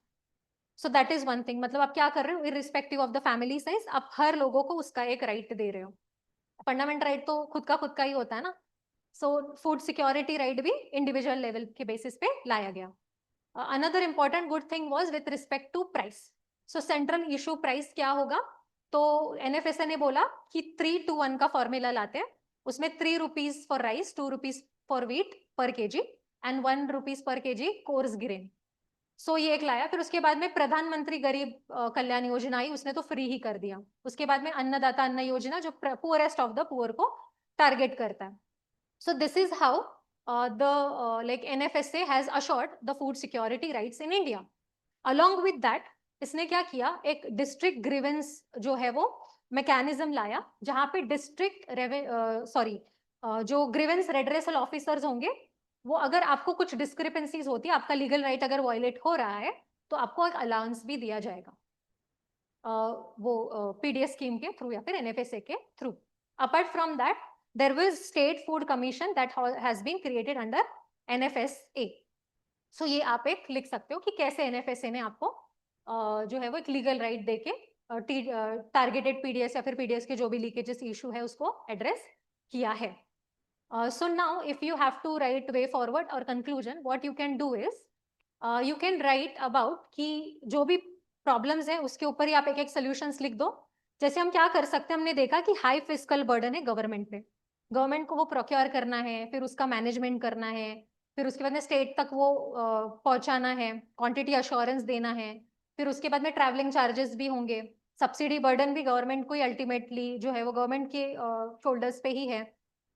सो आप क्या, स्टोरेज और डिस्ट्रीब्यूशन का भी इशू है, घोस्ट बेनिफिशियरीज है, फिर डिजिटल मिशन में भी तो गवर्नमेंट को काम करना पड़ रहा है ना आइडेंटिफिकेशन प्रोसेस के लिए।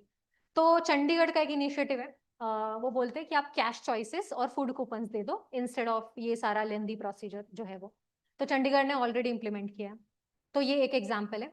उसके बाद में माइग्रेंट्स का इशू है, 1 नेशन 1 रेशन कार्ड से आप सॉल्व कर सकते हो, दैट यू कैन राइट। फिर उसके बाद में शांता कुमार कमेटी रिकमेंडेशन है।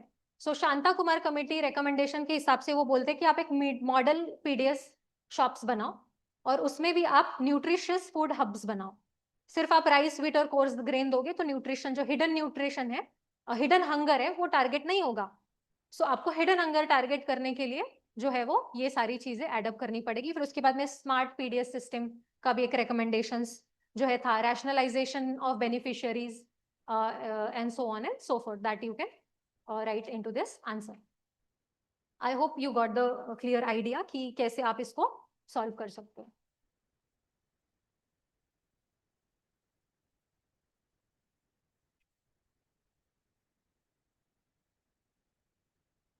Okay. So sir has already discussed about this twin balance sheet and land consolidation issue. So we have left with 2 more questions.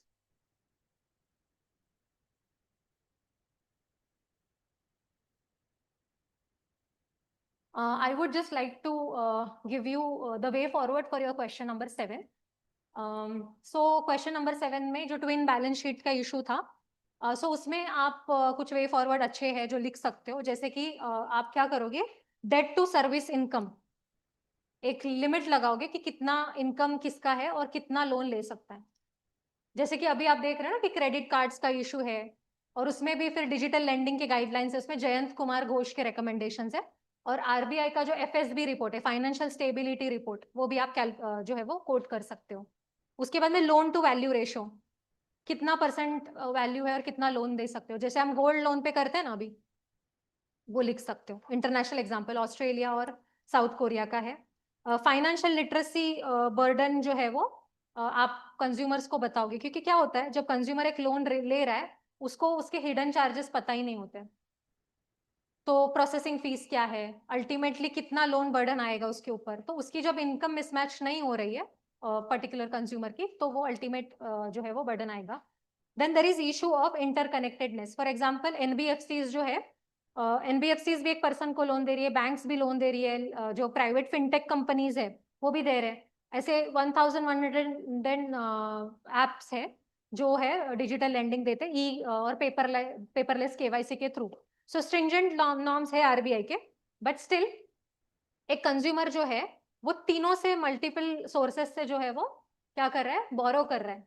सो क्या हम एक one consumer one loan facility ला सकते हैं? सो ये जयंत कुमार घोष के रिकमेंडेशन के हिसाब से है, क्योंकि क्या होगा, वो एक कंज्यूमर क्या कर रहा है, बैंक पे भी डेट क्रिएट कर रहा है, फाइनेंशियल कंपनीज पे भी कर रहा है और एनबीएफसीज पे भी कर रहा है. So we should have such mechanism और टेक्नोलॉजी इंटीग्रेशन होना चाहिए, so that you can write. So इसमें तमिलनाडु का एक इनिशिएटिव है, अच्छा है काफी, कि अगर आप रीपेमेंट लिंक्ड इंसेंटिव दे दो, रीपेमेंट लिंक इंसेंटिव मतलब जो टाइम पे रीपे कर रहा है वो आपको हेल्प करेगा. एंड देन एफएलजीडीज मतलब क्या, कि जो फर्स्ट टाइम डिफॉल्टर होगा उसका गारंटी जो है वो फिनटेक कंपनी लेगी, ना कि एनबीएफसी लेगी. सो ये भी एक वे फॉरवर्ड आप लिख सकते हो.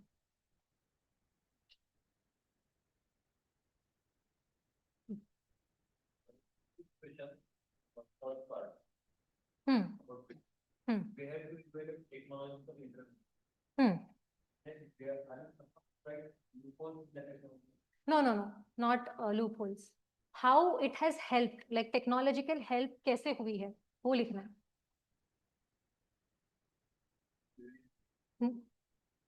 हाँ, evaluate है तो you can write about like criticisms also. You have scope, but you can majorly write about the technological interventions in positive way.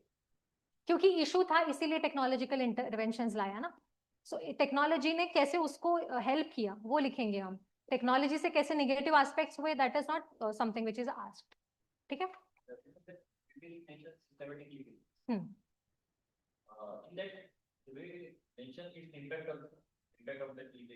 Yes.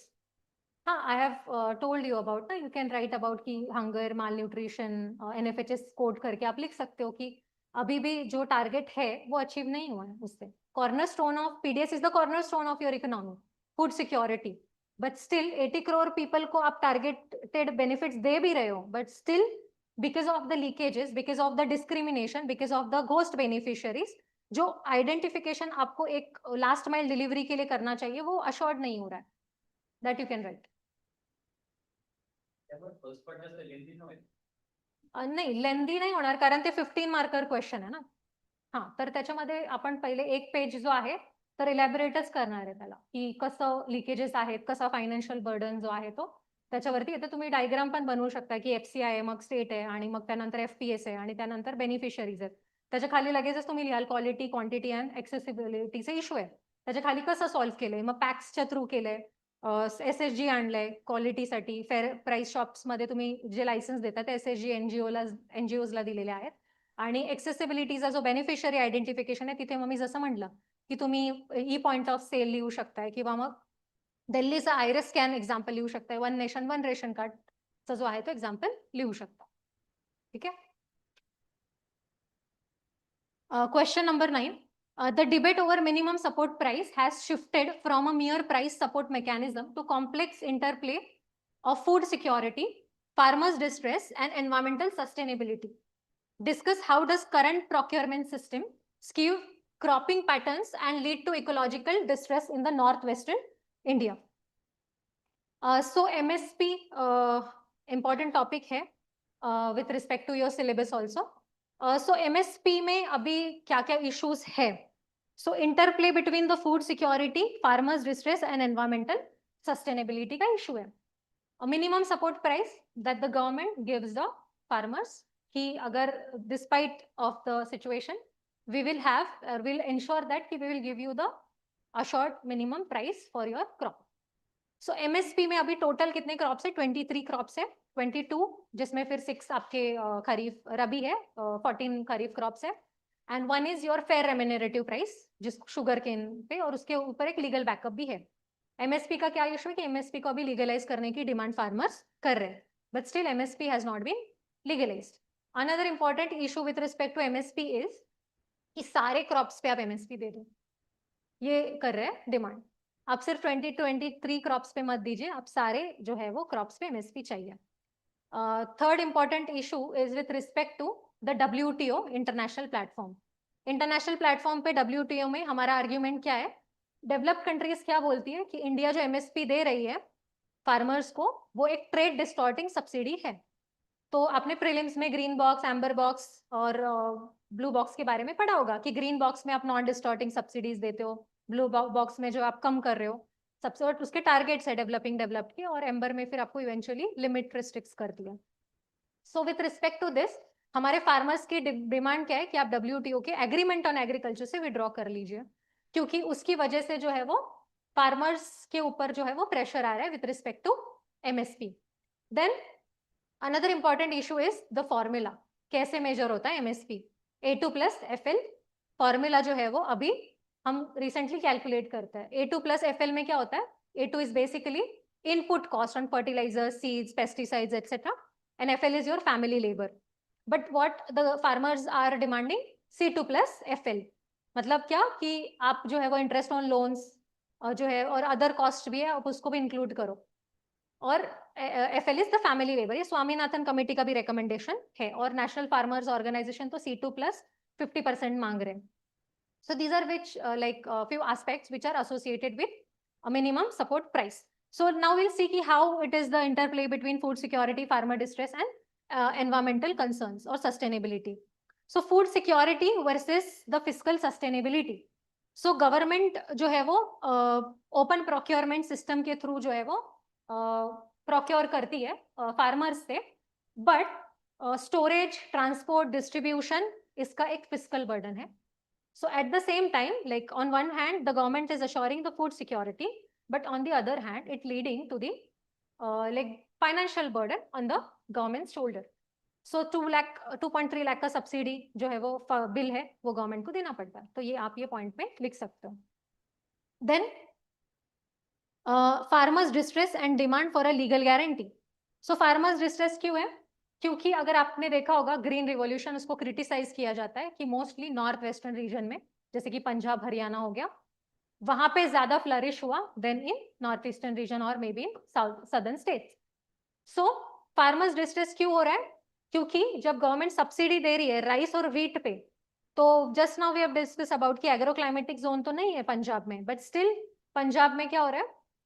Still rice को उगाया जा रहा है, और उसकी वजह से जो इम्प्लीकेशंस है with respect to like water stress, with respect to the soil fertility, with respect to the farmers suicide, ये सारा जो है वो एक सोशल कॉज सफर करना पड़ रहा है. देन एक लीगल गारंटी मांग रहे हैं, तो ये आप इसमें जो अभी हमने डिस्कस किया, लीगल गारंटी चाहिए, सारे क्रॉप्स को ही आप MSP दे दो, और जो C2 plus 50% फॉर्मूला है वो दैट इज बीन डिमांडेड.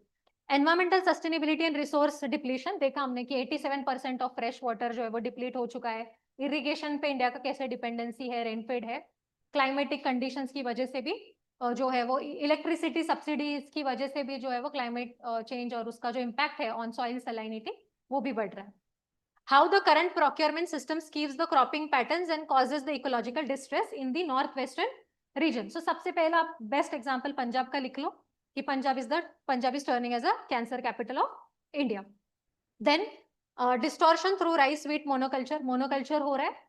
हम एक्सपोर्ट्स में लीडिंग है बासमती चावल उगाने में या फिर व्हीट में या फिर अदर क्रॉप्स में जो जिसके ऊपर एमएसपी दी जाती है, बट हमारे इंपोर्ट बिल्स देखेंगे एडिबल ऑयल्स में काफी ज्यादा है and that is why it's creating like forex reserves issues also, क्योंकि मिसमैच है ना डिमांड और supply.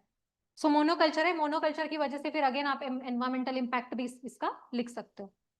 Depletion of ground water resources, इसमें आप central ground water development board के जो लिस्ट आउट्स है इश्यूज वो भी लिख सकते हो कि क्या कितना % ऑफ वाटर जो है वो डिप्लीट हो चुका है। Soil degradation and loss of fertility, stubble burning and air quality issue कि पहले कैसे होता था ट्रेडिशनल वे में एनिमल्स को यूज करते थे, लेकिन अभी जो है वो कंबाइन हार्वेस्टर्स मेथड्स जो है मतलब कंबाइन हार्वेस्टर ट्रैक्टर्स की वजह से क्या हो रहा है कि जो पराली का इशू है और फिर नॉर्थ वेस्टर्न डिस्टर्बेंस एंड फिर उसकी जो विंड्स है वो डायरेक्टली अफेक्ट करते हैं एनसीआर रीजन में। सो वो एक उसका जो है जोग्राफिकल और एनवायरमेंटल कॉज स्टबल बर्निंग का आप लिख सकते हो कि फार्मर्स के ऊपर तो अभी 1 करोड़ का ऑलमोस्ट ये है चार्ज है अगर स्टबल बर्निंग करेंगे तो, बट सोल्यूशंस नहीं है। So that solution also needs to be addressed. So way forward में आप क्या लिख सकते हो, diversification of incentive. So PM Asha आप यहाँ पे कोट कर सकते हो कि कैसे क्लाइमेट रेजिलियंट क्रॉप्स के लिए PM Asha is helping out.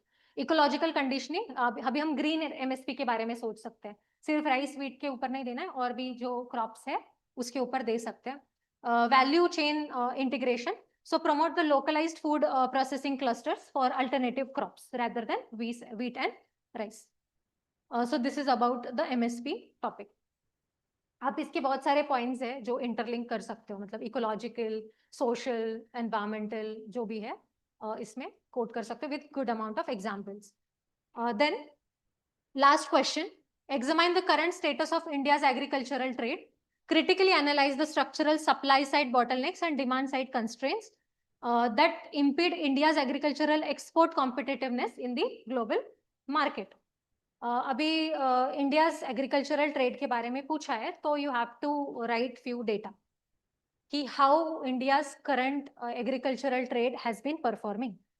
सो पहले तो अगर हम देखेंगे तो यू कैन राइट अबाउट कि 16% ऑफ इंडिया के जीडीपी को कंट्रीब्यूट कर रहा है agricultural sector.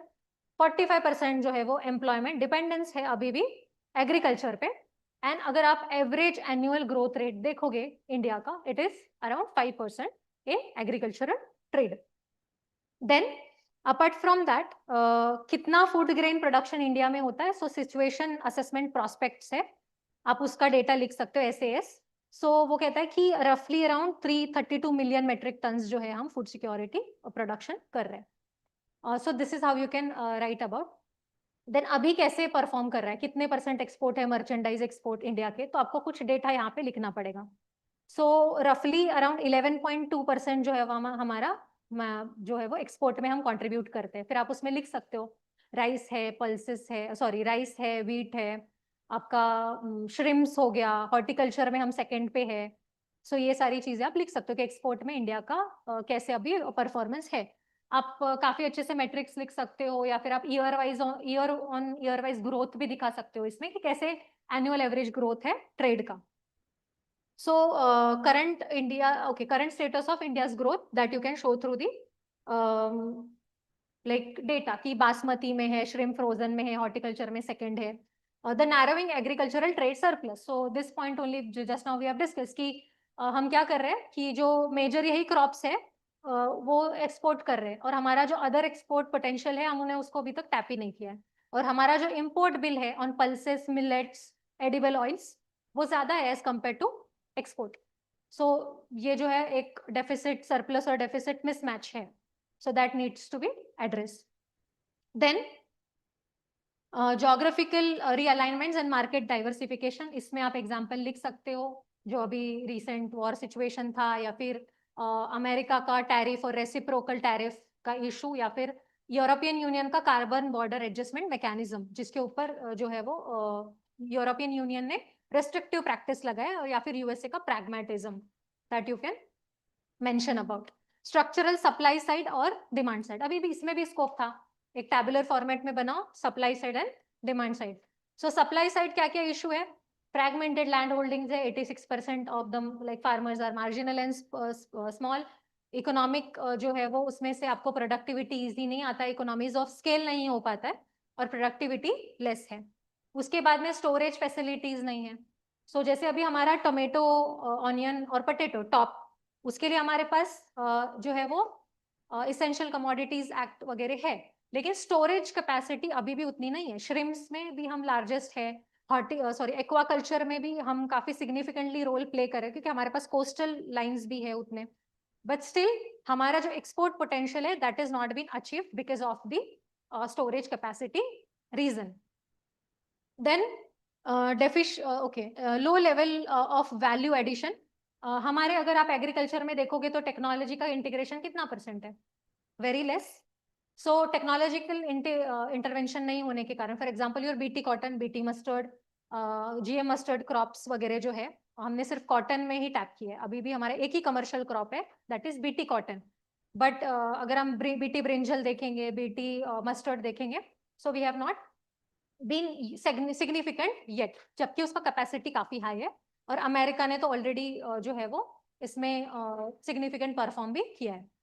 Stagnant crop yields and excessive input dependency, so हमारे इनपुट डिपेंडेंसी में अगर आपने देखा होगा कि जब इजराइल ईरान वॉर शुरू था, मोस्टली हमारा फोकस था नेचुरल गैस पे, किसी ने भी फर्टिलाइजर्स के ऊपर फोकस ही नहीं किया।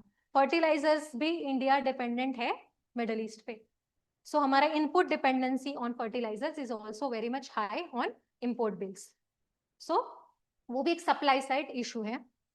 Ad hoc protectionist and trade policy intervention, again America का प्रोटेक्शनिस्ट पॉलिसी, ईयू का सीबीएम, ये आप यहाँ पे कोट कर सकते हो। डिमांड साइड कंस्ट्रेंट्स क्या है?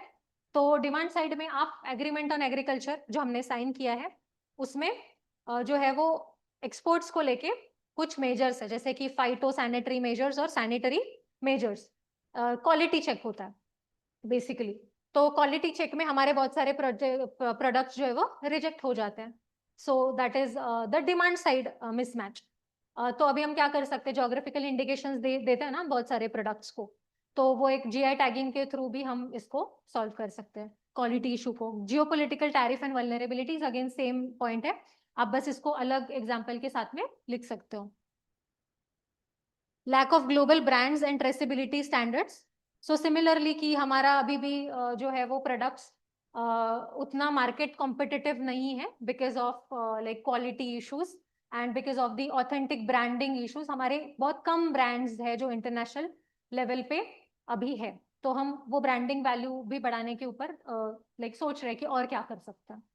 सो वे forward, promote value added processing, PM Kisan Sampada, mega food parks जो है वो आप बना सकते हो। इंस्टीट्यूशनलाइज्ड स्टेबल एक्सपोर्ट पॉलिसी, सो हमारे पास अभी भी एक स्टेबल एक्सपोर्ट पॉलिसी नहीं है that we can think of. Enhance compliance and quality infrastructure, so quality infrastructure में फिर हमको स्टोरेज हाउस वगैरह बनाने हैं, उसमें भी आपको cold storage facilities and all develop करनी है। तो एपिडा का ट्रेसनेट एंड वेजनेट भी आप यहाँ पे जो है वो कोड कर सकते हो। Okay, so this is about the economy and agriculture. So I hope you have understood all the questions. If you have any doubt, we can discuss, or we can conclude the session for today. Yes, do you have any questions?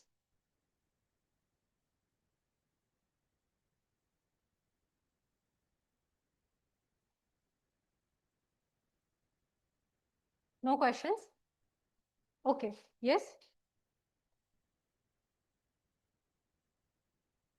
Yes. Okay, then we can conclude for today. See you in the next discussion. Thank you.